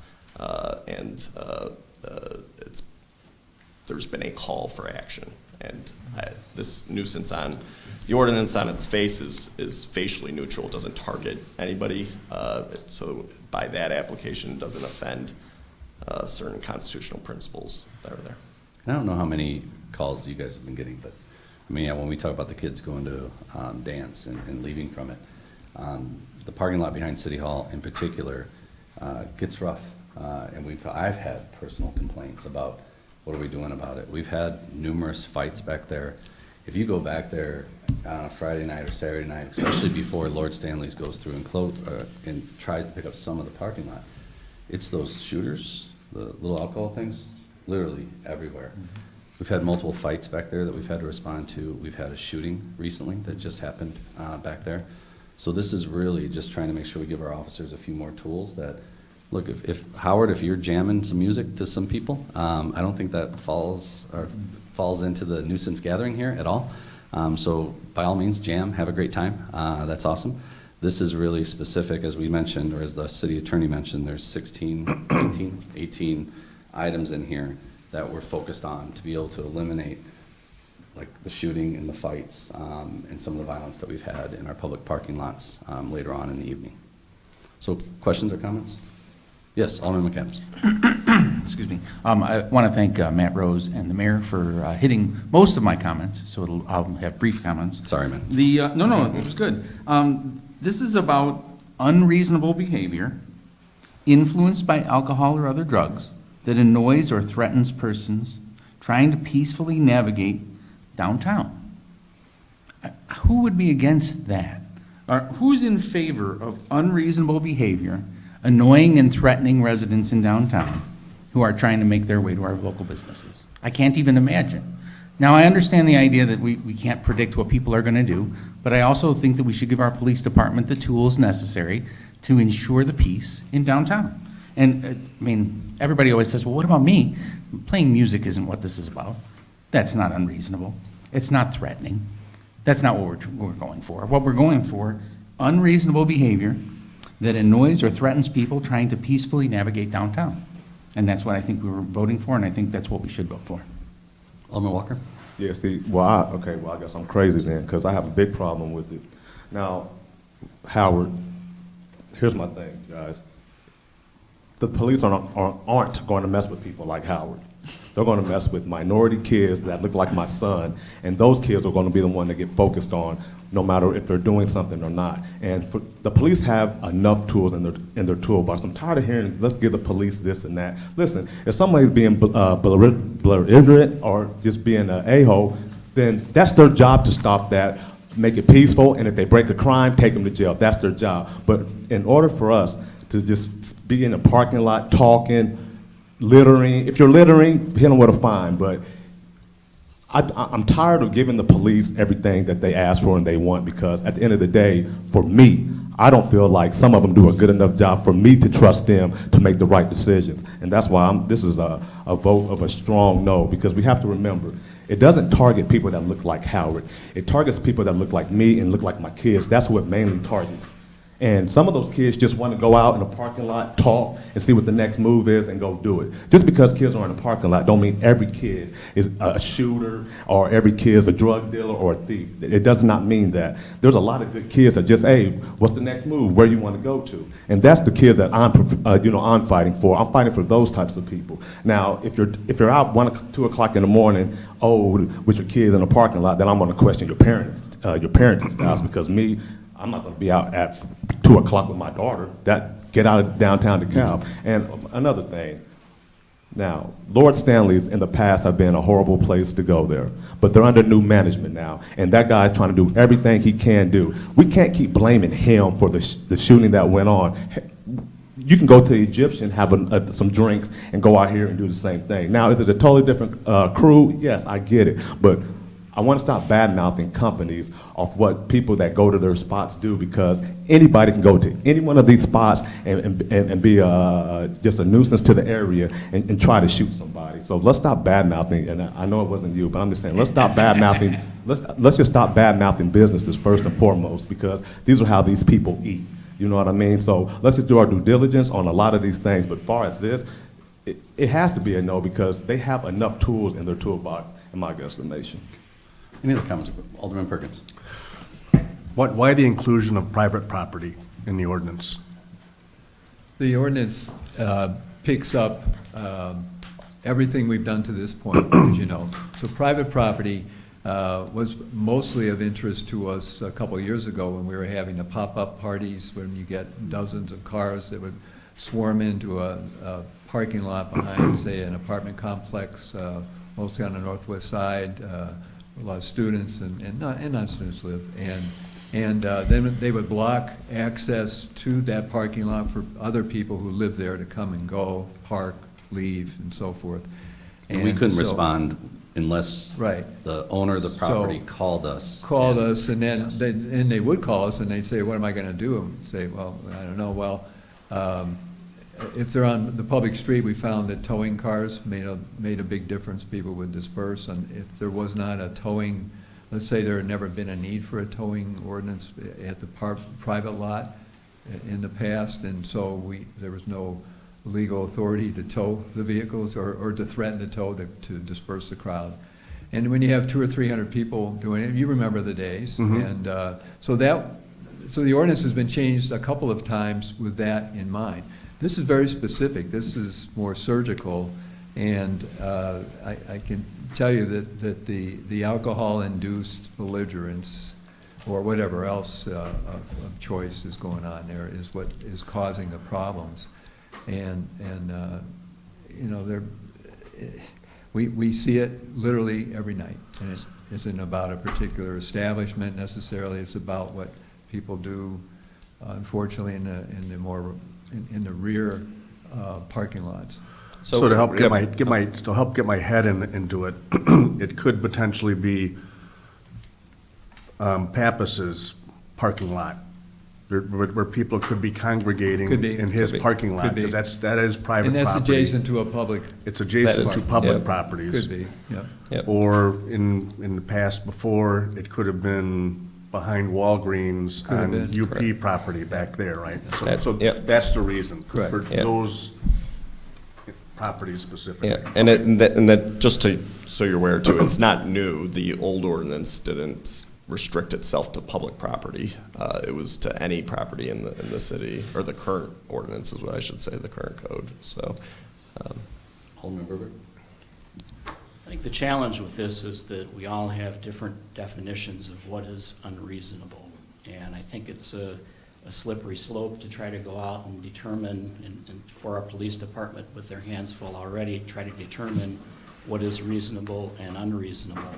It appears that a number of these items on the list are already crimes. So would the offenders already not be I guess, pursued as a criminal committing these crimes?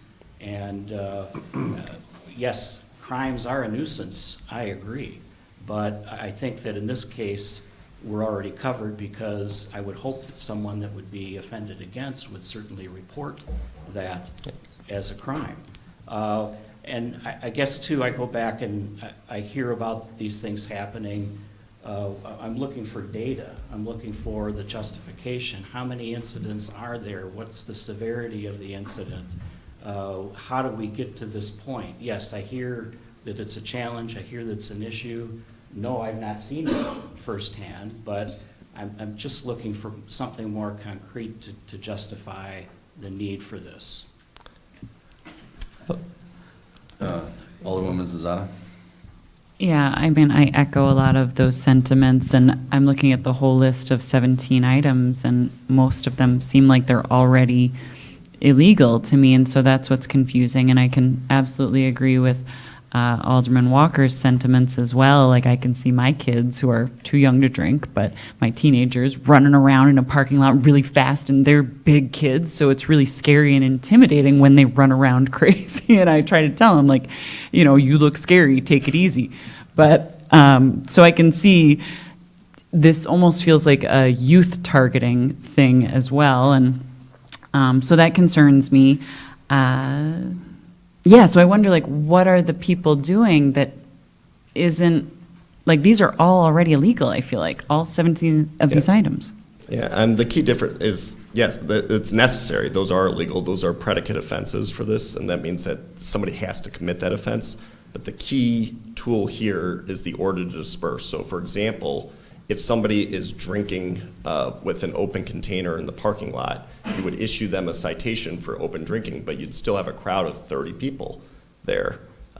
And there'd be no ability for the police to actually disperse based on that one person potentially doing an open intoxication. So the key here is that it is viewed as a nuisance gathering when there's a crowd like that. And there's at least one of these offenses, because based on experience, when one of those offenses occurs, there tends to be a bigger incident that occurs after that. So if the police can come in and give an order to disperse, even though only one person at that time might be drinking in the crowd, that would prevent the subsequent fight, brawl, gunfight that occurs afterwards. If it's right now, without having that authority to have an order to disperse, they would just be able to issue a citation to that one person, and that would be it. And if they disperse, they disperse. If they don't, then a fine can be put in place. Correct. Sorry, real quick, Alderman Walker, but first Alderwoman Larson. I know sometimes I'll sound like a broken record, but we sit up here representing 40,000 people. And I think my thoughts for this, as we do any of these, is about the safety. You know, because sometimes I might go out to dinner and meet a friend somewhere along 38 downtown, whatever restaurant, without naming them, and you're having a good time, and now I've got to walk back. She's parked there, I'm parked there. I'm now walking alone in there. And I think any woman, any person should be able to leave, to get to their car and not feel intimidated or I can't get to my car safely. And I've had that a couple of times, and I don't think any of us who live here should do that.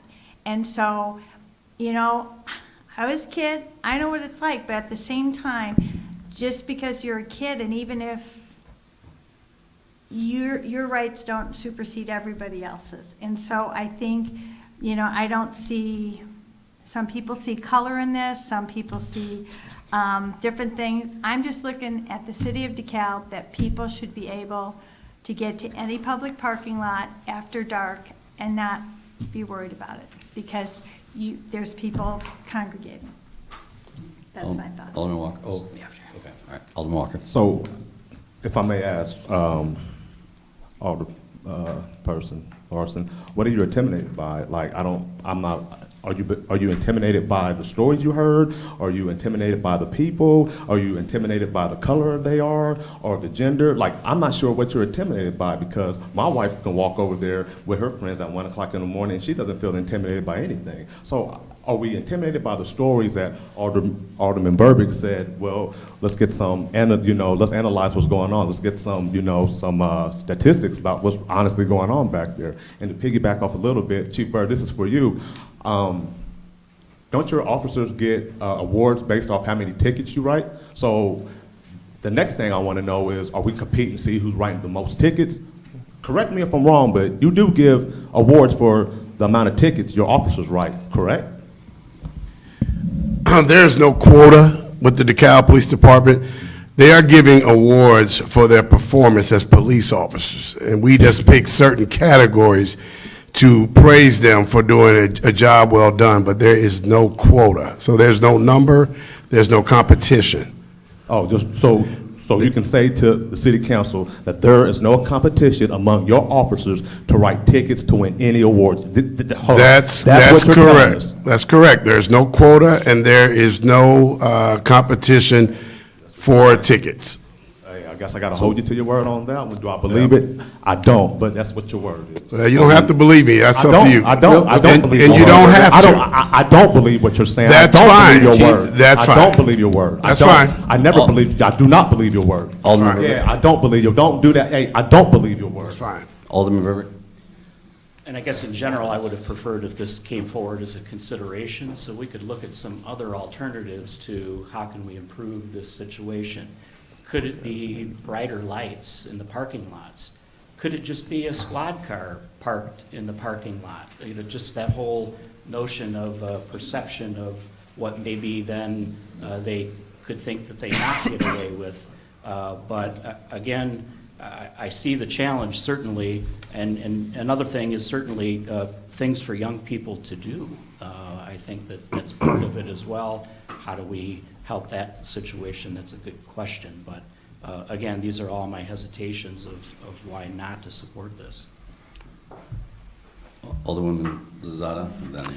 Just a quick question. A lot of times when we have changes to an existing ordinance, we just do the changes in yellow. So is this an entirely different? It was easier to do it this way. That's really the only, you can pull up The old current one code and compare? 52, yeah, if you are Okay. right now and look She's at right, it. though. I mean, in the future, it's nice Yeah, just to know, we're just changing this one line as opposed to all this is new. No, I information understand. for us, yeah. Yep. Alderwoman Larson? Yeah, just in response to Alderman Walker, I did come out from dinner at like 10:30, and there was a group of kids, probably somewhere between, God, they all look young to me, but I'd say 15 to 30. I'll give it a big range. And not that they came at me, but at the same time, they're kind of between themselves, pushing, shoving. Maybe it was all in fun, like I'm bigger than you or whatever.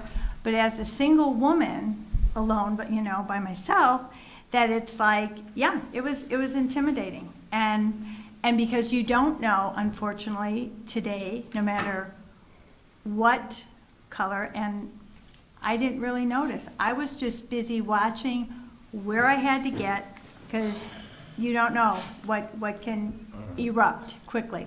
So, yes, it was intimidating. Alderwoman Zazata? Oh, Alderman Perkins?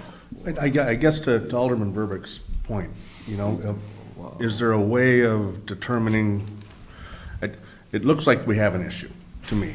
We do. Just trying to break things down simply, it looks like we have an issue. Are there other alternatives for dealing with the issue, or is this the only one? Or how can we evaluate other alternatives for it? Because if there is an issue, I think we have to do something. I don't know what the something is, though. So I heard from, real quick, I heard from business owner downtown that commented about people congregating out behind his business. And there's no control he has over that at that point, right? I mean, they left his establishment, they're out there in the parking lot, and they're in groups. And he was commenting about how our police are standing there, but they can't engage. Because directly, nothing has happened here.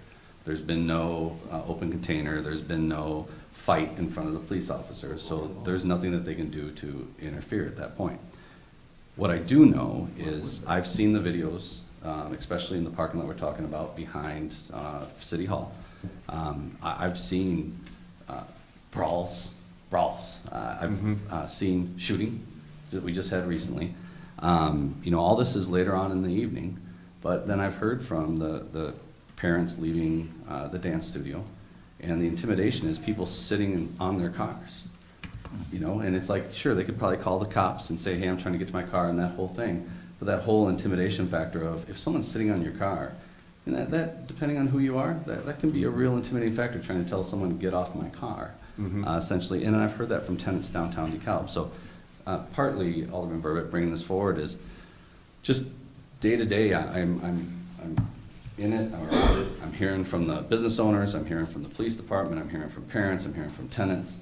And what this does is allows us to, if there's a group of people congregating in a parking lot, this gives us the opportunity to disperse them. So it's not arrest, it's not fine, it's to disperse. So Alderwoman, or no, we had a real quick, Alderman Walker.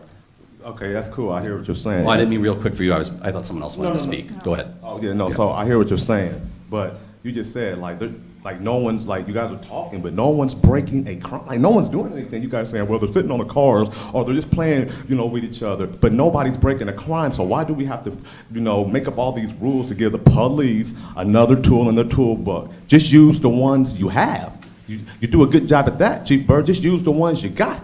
I don't understand. It makes But it's no not sense. But no, it makes no sense because look, you hear from all the business owners, Yeah. you hear from that person, but hey, I hear from minority kids who are actually college kids who do what they're supposed to do, don't have records, get good grades, have jobs, and play sports that don't do anything and get harassed, you know, by police officers for nothing. So why would I give them another tool to harass more kids like that? It doesn't make any sense.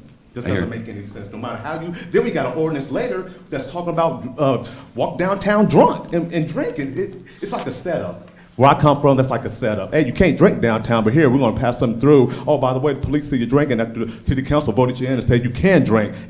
Hey, just make it make sense. Just make it make sense. Any other questions or comments? Just make it make sense. Alderman Smith. Well, I guess I'll finish it up. Just make it make sense. I'm going to speak from experience, and I'll just lay it on the line. Alderman Verbeck, they did park downtown. The minute they leave, years ago, there'd be a fight. There'd be 10 fights. The cars they're sitting on are not the ones that they own. They're other people's cars. That's a crime in itself. They can be arrested for that. Our police department does not have the time or the resources to sit around at every parking lot in a small area. They need a tool to disperse the crowds, whether it be here. These crowds have existed. If anybody had ever been up in the jungle parking lot in the days, 10 squad cars would not disperse the crowd. They need something to move them. And what about the private property owners? They have rights. We're giving the police the rights at the time to literally move people along. That's all we want done. That's all I see out of this is they don't want to arrest everybody. They just want people to move and go home.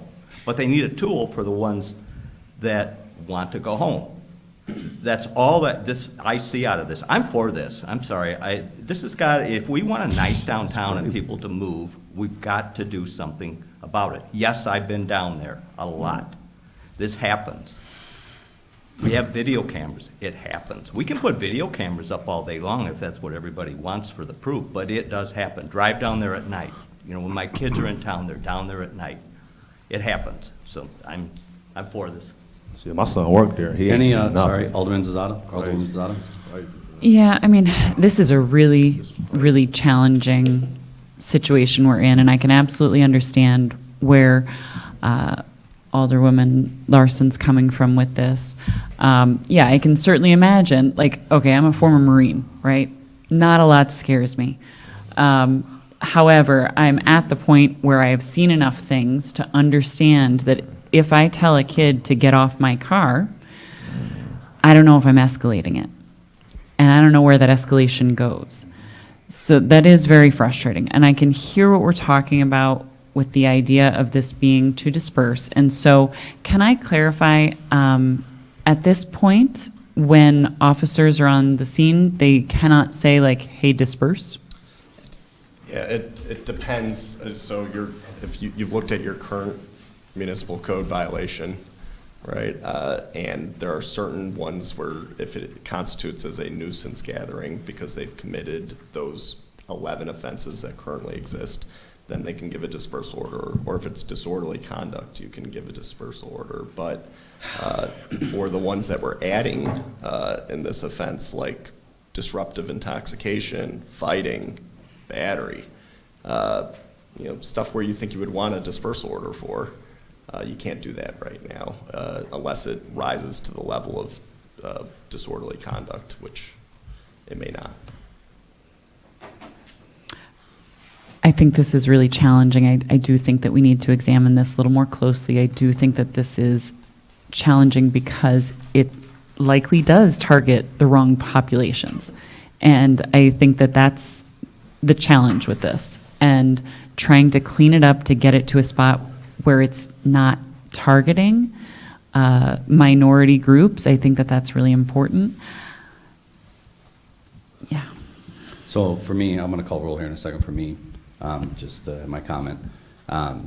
Tenants, landlords, bar owners, business owners, moms with their kids. I've heard it over and over again. So for me, that's why I'm for this, is if I'm getting a broad range of people saying, look, we need help down here, I want to give them the help and I want to give our officers the tools to do it. So I'll call, yes, City Manager? Can I just state the obvious, please? So be a police officer for 2 seconds here. You're driving by and you know that in that particular parking lot or ones in other parts of town that you go by throughout your shift, people gather and so forth. We have no history right now. Nobody complains to me, and they would complain to me to start. Those parking lots are up for grabs, with the exceptions of the fall, the beginning of the school semester at NIU, and which we had problems with before the pop-up parties. Nobody's saying, boy, there's a group of people. We still have some things like that, but they're mostly parked cars and so forth. But what happens right now is you drive and you see 6 people back, and it kind of, as Alderman Walker said, jacking with each other. There's no law being broken there unless they're damaging the property that they're on or they're punching each other, then that's fighting, right? But what happens now is a police officer drives by and sees what he thinks or she thinks is somebody with one of those shooters. Did I say it right? It's not a shorty, it's a shooter. And by the way, those are there every night. And tonight or first thing in the morning tomorrow, come by the parking lot behind City Hall, which stretches over to First Street, and pick up a bucket full. Somebody said that. Pick up a bucket full of those crushed shorties. What's going to happen right now? Everybody still remains, the police officer, if the officer wants to approach the person and sees that the person is intoxicated and has been doing some of these shooters, then talks to that person, and person says, I'm not doing anything, and probably already thrown away the bottle. But everybody right now is not complicit in that. So what we're trying to say is, this gives that person, the officer, the tool to say, everybody out of here. And if the person is intoxicated and cannot drive, I assume the officer is going to say, we're going to go further with this. Come on over here if you don't mind. Everybody else, order to disperse. That clears the crowd. It ends the party. And if that's the party we want in the downtown, I'm working for the wrong group. I have to tell you that. And do we need more lights? We can't have any more lights. We just converted all those lights to not only LED, but it looks like the Greyhound bus station back there. No offense, Mike. It's not pretty at all, but that's what we're doing for safety's sake. We've got cameras throughout that area now. And some private businesses have cameras as well. So we've tried all the obvious things. And we run squad cars through as we can. But there are other places to be. We want to patrol proactively, so we're not just responding to calls, but we're checking on businesses. That used to be something that we did, and we're trying to get back to that, right? So we're trying to go to all parts of town, not just one part of town or two parts of town. So it's just a tool. Will it be used? Maybe a couple times a week. That's better than what we've got now, and it will make a difference. And we can say to the businesses downtown and the moms and dads who have been calling us regularly, and they call the executive assistant every week, when are you going to do something about this? I'm just, even at 9 at night, when most of those studio times are done, it's already happening. So people come to me, and then I go to the city attorney, and I put this up for you, and I think it's a reasonable request. But again, if partying, hanging around, getting inebriated in a city parking lot right in our downtown that we've tried to revitalize, right? That's one of our goals. Then let's get some people in here who can really have parties. Let's party down, and then we can be known as Hurley. Hurley, Illinois. I don't know if continuing this conversation is going to lead to any sort of change in people's votes, but Alderman Verbeek. Just please document all of these things. I appreciate We what do. everyone is saying. I just need justification, documentation. Here were the incidents, the type of incidents, the severity of the incidents. This is why we need to do this. This whole conversation of, well, I talked with this person and I talked with that person, it doesn't work.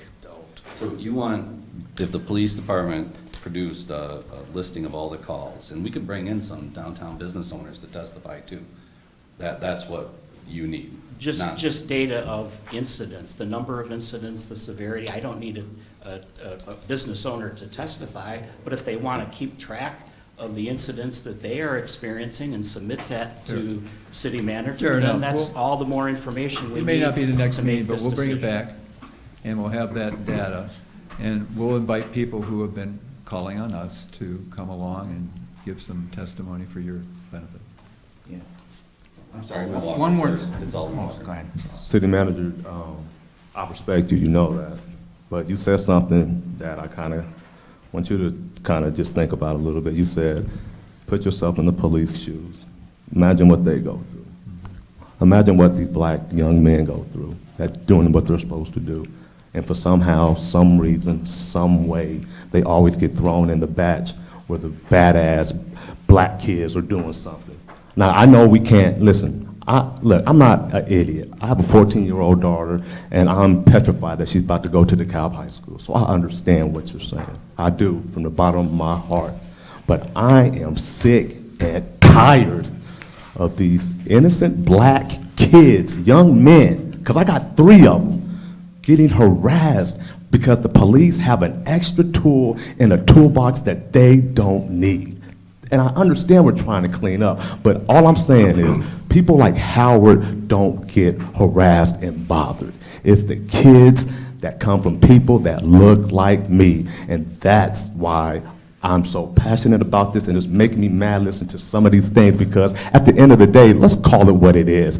People are scared because they're black kids, Latino kids in a parking lot playing around doing too much.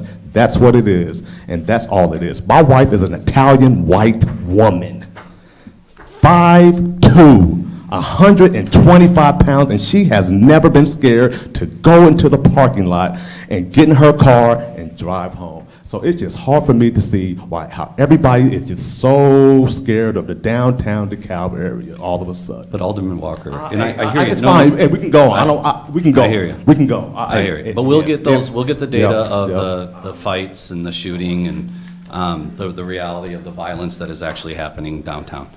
Alderman McAdams. Yeah, I just want to say as the alderman for downtown, maybe the rest of you aren't getting these calls. I do get calls from business owners in downtown all the time, various concerns about various things. One prominent business was concerned because someone was defecating outside of his business. He put up a camera, he put up extra lights. It didn't seem to make a difference. So I understand where we're coming from, is that maybe you're not exposed to the data. From my perspective as the alderman downtown, I hear a lot of complaints about minor transgressions, not major transgressions. And the second thing I want to say, and I know this is controversial and this will probably start a fight, but my father was a police officer, and he always said, the guilty people always say they were harassed by the police. The people who are guilty, the people who are dead guilty, the ones who there's no question, they always say they're harassed by the police and they're innocent. So when someone says, I was harassed by the police and I'm innocent, that doesn't necessarily mean that they're innocent. It could mean that they're feeling defensive and they want to put the blame on someone else, and the police officer is there. And so I wouldn't necessarily think just because someone says, a police officer harassed me, that's what happened. We have cameras downtown. If a police officer harasses you downtown, request the video footage. But if that's not the case, if it's just, I was doing something wrong, I don't like being called out. I'm moving us on. How you gonna move it on? If he got something to say, No, well, no. I just Hey, you know what? There's no finishing Hey, this. Let me school him on something. No record. I have not one record. Right. Won by the biggest landslide in my ward. You can attest to that because you told me. I've been harassed by the police. Okay. In DeKalb, while I'm working at UPS and while I'm in my So, own vehicle. I'm gonna call the roll. So what I'm saying is, how Roll we call, gonna give please. them more of a tool to do that to people like myself is what I'm saying. Perkins, Yes. McAdams, Yes. Verbeck, No. Walker, Hell no. Zasada, No. Larson, Yes. Smith, Yes. Mayor Barnes, Yes. 5 aye. So ordinance 2024-014 passes on first reading. So what I'd love to do is, this has opened up a great dialogue. We have a lot of information on other things we could potentially do. I'm open to suggestions on how we handle this, how we increase the public safety downtown DeKalb. I think everyone here, I think the city manager's open to it, the police chief's open to it. The downtown business owners, the parents, the landlords are the ones talking about this. Really? Really? That's how you're handling this? Continue to talk, man. Yeah, okay. Great. What? Yep, sure. Keep quiet, please. Should we bring this back to second reading, or should we just pass this now? I guess I would take a motion to waive second reading for this ordinance, which does not change us from being able to. Mayor, you need 6 votes. Oh, I do? Okay, yeah, so we'll let it go to second reading. So that moves us on to number 5, ordinance 2024-015, amending the fiscal year-end budget, December 31st, 2024 budget. Can I have a motion to bring it to the floor? So moved. Second. Moved by Alderman Verbeck, seconded by Alderwoman Larson. City Manager. Thank you, Mayor. There are a couple of budget changes for the 24 budget, current budget year that are listed in your background. I'll quickly go through them and then answer any questions you may have. First has to do with our Gem T fund, and it has to do with the fact that the 23 budget had laid out some funds for the greater share of the architectural engineering services, for example, also for the purchase of some vehicles, but the vehicles were not received, and the architectural engineering services got off on schedule, but the billing didn't come in until after the first of the year. So no more money's being spent, but we needed to spend it out of the 24 budget rather than the 23 budget. So that's what that piece is. Then there's a larger lift here, which is a transfer of general fund reserve monies for three purposes. One is street maintenance. So as you recall, the 24 budget fell about $500,000 short for asphalt street maintenance, just because that relies heavily on our motor fuel tax, and most of that, still, not most of it, but a large share of it, more than any previous year until the last couple of years when the bridges started to be worked on, is going to the bridge project. That was all designed, it was all budgeted and so forth. But we weren't able to pay those out. So we're going to have to pay them out in 24. And we knew that back in November and December. So I thought as we are going along right now, Zach Gill, who couldn't be here tonight, would have normally spoken to this in some detail, but we are at this point in the fiscal year finaling the short list of streets we want to go out for bid on. And then we see how the bids are, and we always have some alternates for expanded. We really wanted to, the council's directed us to get somewhere around 2.5 million a year. And this would allow us to go a little bit further, up to about $3 million. And there is one other particular thing we can gain from this. Since Lucinda Avenue's resurfacing and reconstruction is going to be happening in 2024, there are two streets that butt into it, Russell and Garden, that are in terrible shape. And it would be on a subsequent year, might not be in 25, it might be in 26, but just the thought of if we can get that included, that would be to everybody's liking, I believe, and satisfaction. Because if you're on Lucinda and you turn at one of those streets, which is often happening on a daily basis, you'll go from beauty to the beast. So we thought if we can put that, at least see where the prices go and what the bids are, and if we can knock those out too. So we've, the city engineer and I have recommended that $900,000 from the general fund reserve for street maintenance. There's another piece which we may not need, but we don't want any more delays. And if one of the utilities at the last minute says, boy, we've got one other thing we got to do, and it slows us down, and we can expedite it and then come back on them later on if we have to. There's $50,000. So that for expediting anything else having to do with river crossings. So that's $950,000. Finally, with the council's encouragement and direction from a couple meetings ago, there is a proposal to create a new emergency assistance fund, which is called Fund 140. And that would be with a $50,000 grant to assist local social service agencies in serving asylum seekers. And these would be 501c3 agencies that know what they're doing in the various areas. How the emergency areas that we've identified here a number of times: housing, food, wraparound services having to do with health and mental health and so forth. So that's the package. Now, does it change whether we're in balance or not? No. We still have the same projected number of revenues and expenditures other than this one-time transfer. And it's something that also does not diminish in any significant way where our general fund is in terms of annual expenditures. Council, questions, comments? Yes, Alderman Perkins.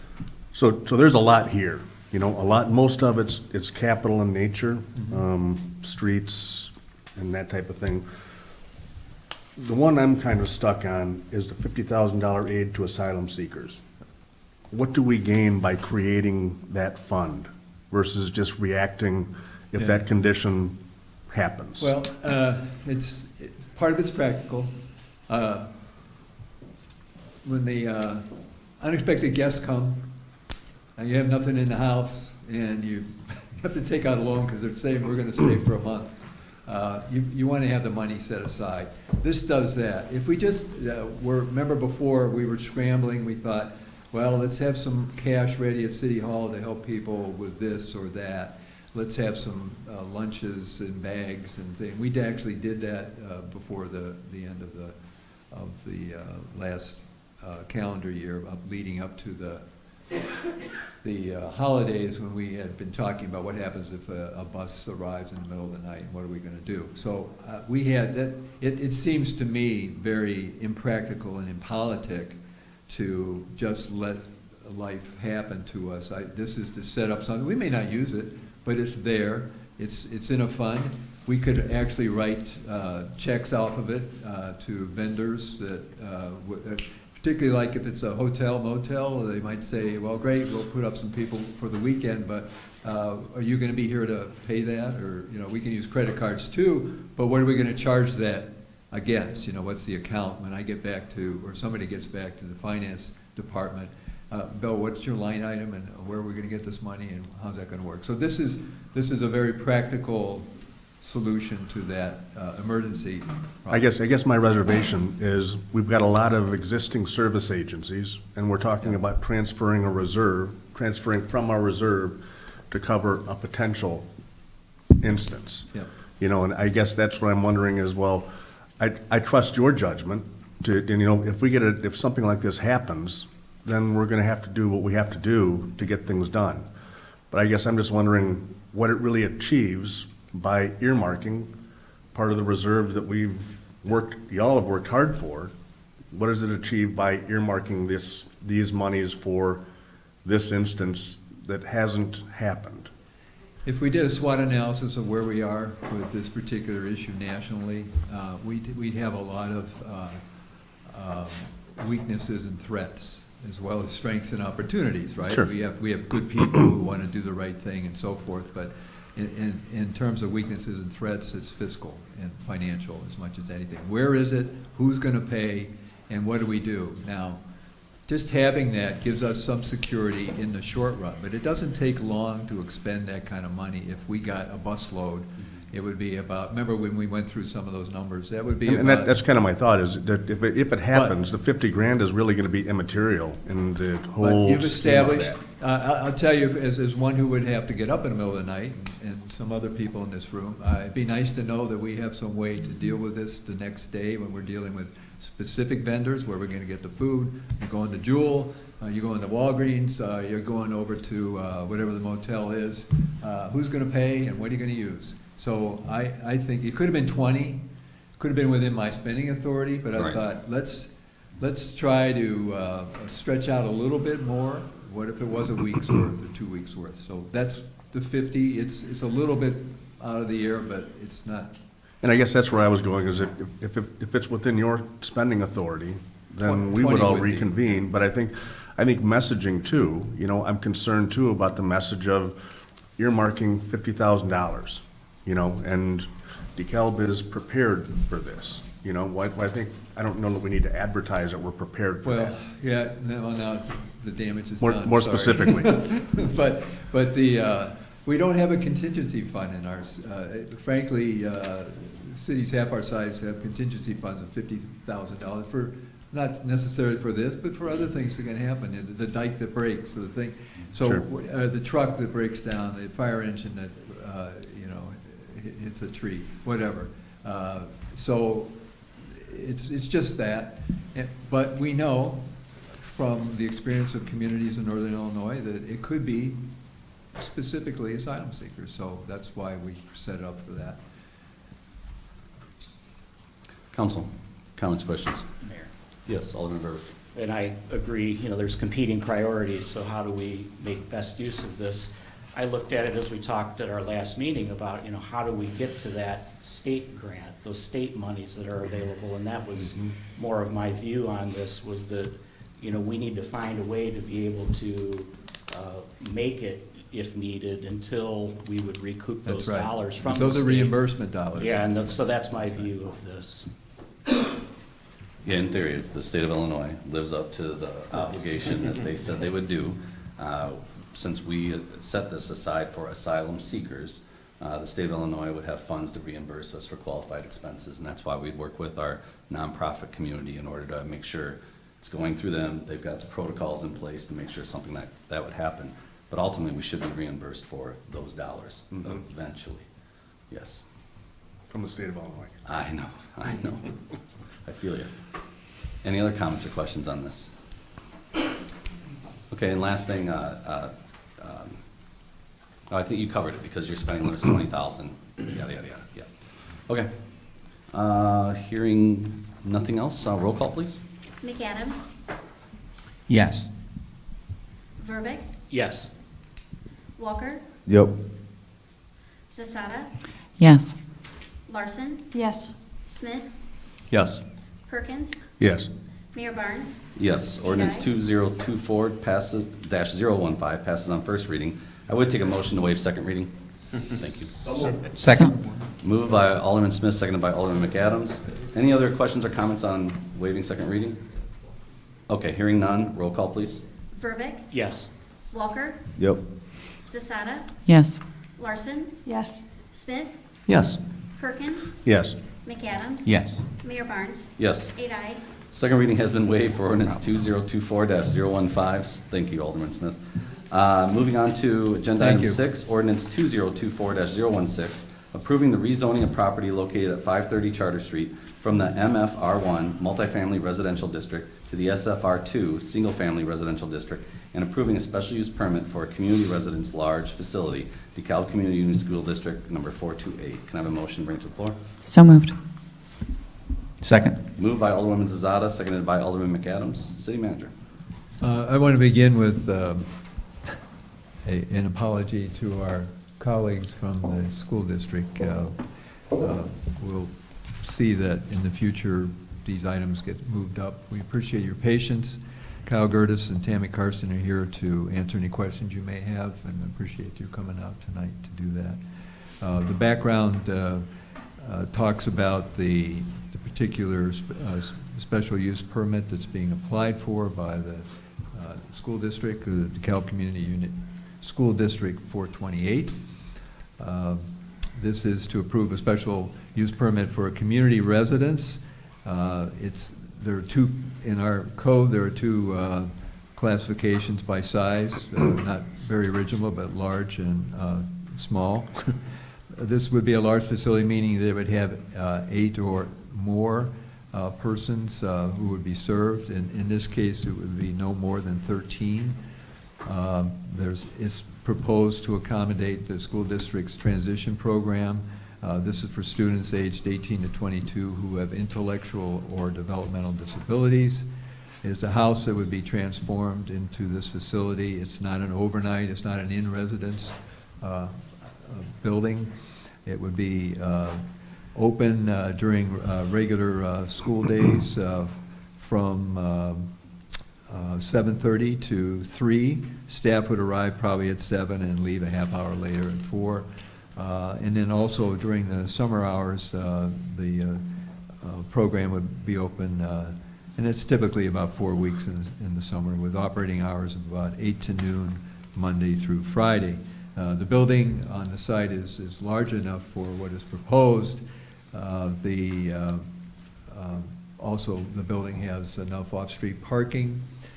There are some fences around to screen the yard areas. The proposal that was brought to the city and also reviewed by the Planning and Zoning Commission last week was to also add one more. 2 of the 3 sides have a 6-foot-high screening fence. This would add another screening fence on the 3rd side of the backyard. Previously, this had been a child care center and a church before that, so in the neighborhood, this is not the first time that a service has been established in this particular facility. The Planning and Zoning Commission reviewed this, as I said a week ago, and voted unanimously to recommend to you the special use. The criteria, I've already referred to the 6-foot-high privacy fence along the south lot line. Prior to the occupancy, the parking lot would be brought up to our current standards, which also include striping and also handicap spaces with the appropriate signage as well. No, as I said, no overnight stays. Maximum number of students in the facility in this transition program would be 13 at any one time. The staff ratio could be something like anywhere from 3 to 7 staff. On the average, it might be 5 or 6 for the 13, on a full day, the 13 students, but there might be, say, 10 one day, 11 another day, 8 another. So persons who would be going through this transition program would be coming from their permanent residence, being given rides, whether it's through VAC or through parents or guardians or the like. And a special use permit would go into effect once the child care center special use permit has fully expired. So that is what I recommend to you, and our school reps would be happy to answer any questions you may have. Council, questions or comments? Yes, Alderman Purdon. So, can I get some clarity on the definition of privacy fence, and where's the privacy fence going to be? At the planning and zoning meeting, there was some question by some of the neighbors because they had some concern about noise, particularly from the rear. But as I look closer at the map, there's an existing 6-foot chain link fence around it, right? So where is the privacy fence going to be? What I was saying to Dan Olson about previously was that the existing fence is in excellent shape. It has some vines that do need to be cut back from it. But other than that, we'd be looking to put the slats through the privacy fence so that it would create through the chain link fence to create that privacy. So the existing fence with slats in it, and will those slats just be along the southern edge of it, or will it go along the parking lot? I don't know if you're looking. The left here. and right, Yeah. east and west side, it can be on both sides or all 3 sides. That's not a problem whatsoever. Because I think from a privacy perspective, I would prefer it if it just went up to the edge of the building, if that makes sense. The Currently, slats. that is where the fence stops, is Okay. approximately for the east and west side at the sides, at the front of the building. So that we can put slats on those fences also. Slats on the east and west and on the East, south. west, and south, Okay, correct. that'd be great. I think that would be better. Yep, not a problem. Alderman Smith, did you have something or no? I would bring some Alderman, but we had a discussion about whether that's not a school, brought up to, but I think it is a school by definition of state code. So, I mean, I'd like an explanation on that one, as well as how many dollars are going to remodeling. I have relatives that live there, so I can tell you I'm very attuned to this. And like Alderman Perkins and I were, sorry, dribbling, we're at the commission meeting. We're not opposed to the zoning, but I just want to know the definition. And I think we're falling into it being a school and then not a program. Sorry, Kyle. I know, you know well, I transport for a lot of them for this program. But I just wanted to make sure the neighborhood is aware of really what's going on before we make this giant step for them, so. Yep. So it's a good question. I'll try and tackle the school versus I threw a lot at program. you, sorry. Defer to Tammy for the rest. So our 18 to 22 program is a program very similar, and I'm going to draw the analogy to Project Search. Project Search is a transition program that we, as a district, partner with Northwestern Medicine, RAMP, and Department of Human Resources, DOORS. And basically, that is a transition program that DeKalb students, as well as other county students that go to other districts in our county and even Ogle County, can be accepted to. And it kind of serves a very similar purpose to our 18 to 22 transition program that's currently at the high school, which is to help prepare young adults with developmental disabilities or intellectual disabilities for independent living, independent functioning, whatever that might mean for them as adults. And so we actually have our Project Search classroom, and it is a program off-site. It's housed over we're Northwest, right outside of the hospital, not in the hospital, but in one of the adjacent buildings. And it is a standalone program. It's not a different school. It's not a different, it's really just our transition program having a satellite opportunity that is embedded within the hospital and surrounding businesses to where they can have their programming best suited for what those young adults need, as opposed to what we would have in our high school classroom. This would be very similar. We know that best practice for our 18 to 22-year-olds is to immerse them in the where they're going to live, where they're going to work, where they're going to get transportation to and from, not in our high school. And so that is kind of the goal of relocating our program, which is at the high school, to something that's more inclusive within our community so they can have the best chance possible to gain those independent living skills. No, I agree with you 100%. Actually, that's a very supportive of the program. I have one of your former students that works for me, and phenomenal job. So yeah, I'm 100. I mean, we have also life school we take care of. So I'm for it. I just was trying to make sure that there was the misconception of whether it's definition of a school or not, and somebody threw that at me, and then they were concerned about how much remodeling is going to go into the building and dollar cost on that. Yep. I've heard some very high numbers, so I think maybe we should put that to bed if we can. It is a high number.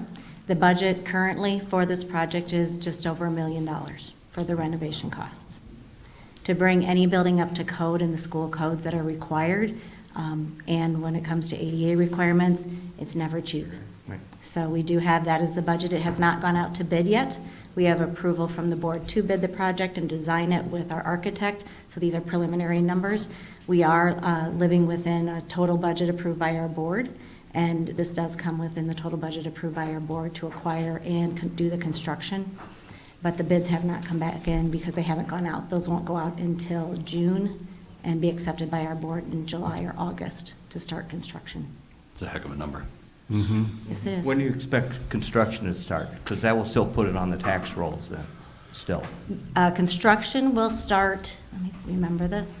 Construction will start in August, September, and we would look to occupy the building in January by our students and staff. Alderman McAdams? Yeah, some of you may know, many of you may know, I have an adult son with autism. He's a nonverbal autistic. He's 24 years old. When he was 18 to 22, he went through this program where he lives in Rockford, and it was very productive, and it was a good use of state rate resources. So I'm strongly in support of this, obviously. Thank you guys for doing this. This will definitely increase their living standards and their quality of life, which I think is super important. Alderman Burke. So this is one I've debated with what to do with this, because late last year, we had multiple meetings with the school district on what we were going to do with our tax rate. And in those discussions, nowhere was it mentioned that we were looking at a 2-year lease with $1 million budget that was going to move into a neighborhood. And what I wrestle with is staying within my lane here, our lane here with the city. Our lane here with the city is to make sure that we're following all of our codes and everything else. The thing that frustrates me is transparency. You know, this had to have been going on at the time when we were having those discussions. And there was no transparency, no mention made of this. And, you know, I support this because I see the need, I understand the program. It's just the lack of transparency from the school district on it. I mean, we were having meetings with leadership and not one whisper of this. And it's a big deal. It's a lot of money. So that's my frustration as a taxpayer. You know, just the lack of transparency. And I know you guys are just the messengers here, so there you have it. That's where my thought is. This comes on or off the tax rolls? What did I hear you say, Alderman Smith? It'll live on the tax rolls till the property transfer. But that, it will come off the tax rolls when this goes live. Okay, yep, yep. And what if the school district abandons the property or decides to not be in the program anymore? What's that do to our zoning? Yeah, the zoning. Sorry, I talked to the neighbors, so I know a lot of people didn't, but. Yeah, I mean, the zoning is conditioned upon it being used and occupied as a house. Okay. So we would have to, practically what would happen is if that happened, we would have to bring something before you to revoke the special use permit. And I will side with Alderman Perkins on transparency. Just be honest. That's all I ask, because I can dig this up if I want to dig, and I did. And I just don't feel people realize $1 million in a residential area. I have $1 million project going on at my location, and I have 40,000 square feet. So realistically, and I have ADA compliance issues as well. IDOT oversees my stuff. So I don't know, I just have a problem with $1 million budget. I really do. So I'm done. If I may say, this is a project we've been looking at in a number of different locations, and I think Kyle mentioned in over 10 to 15 years. We've talked to KEC, we've talked to KISH, we've talked to NIU, some other private entities, trying to find the appropriate location and also be aware of the dollars to be spent in a location. When these discussions have been going with our Board of Education, these were discussed at times in open session, and at that time, there were times that we didn't have details. It was more as an exploratory, because until you find a property, we don't know what we're looking from an acquisition cost nor construction cost until you look at the actual property. We looked at some that were coming in over $5 million. Obviously, that's not a budget we could approve or even bring for approval, and we did feel that this met so many of our needs for this program and submerging the students into the community to make them the citizens that we want to make them in the future, to make sure that they get the skills in place. And it is just down from our school building of Huntley Middle School, as well as our education center where admin support is there. And it was in DeKalb, which is also something we wanted to make sure we pursued. There's not a lot of options for this, unfortunately, in our community, and we really wanted to pursue getting this out of our high school setting because it is a more appropriate setting to remove them from graduating from high school and then returning to the high school setting. It's more appropriate to get them out of that structure. So I will say again, this is something that has come forth to our board. I can't speak of what happened in the private meetings and those that we were not part of, but those were part of board meetings and discussions that come forth. Any other questions or comments, council? All right, hearing none, roll call, please. Walker, No. Sasada, Yes.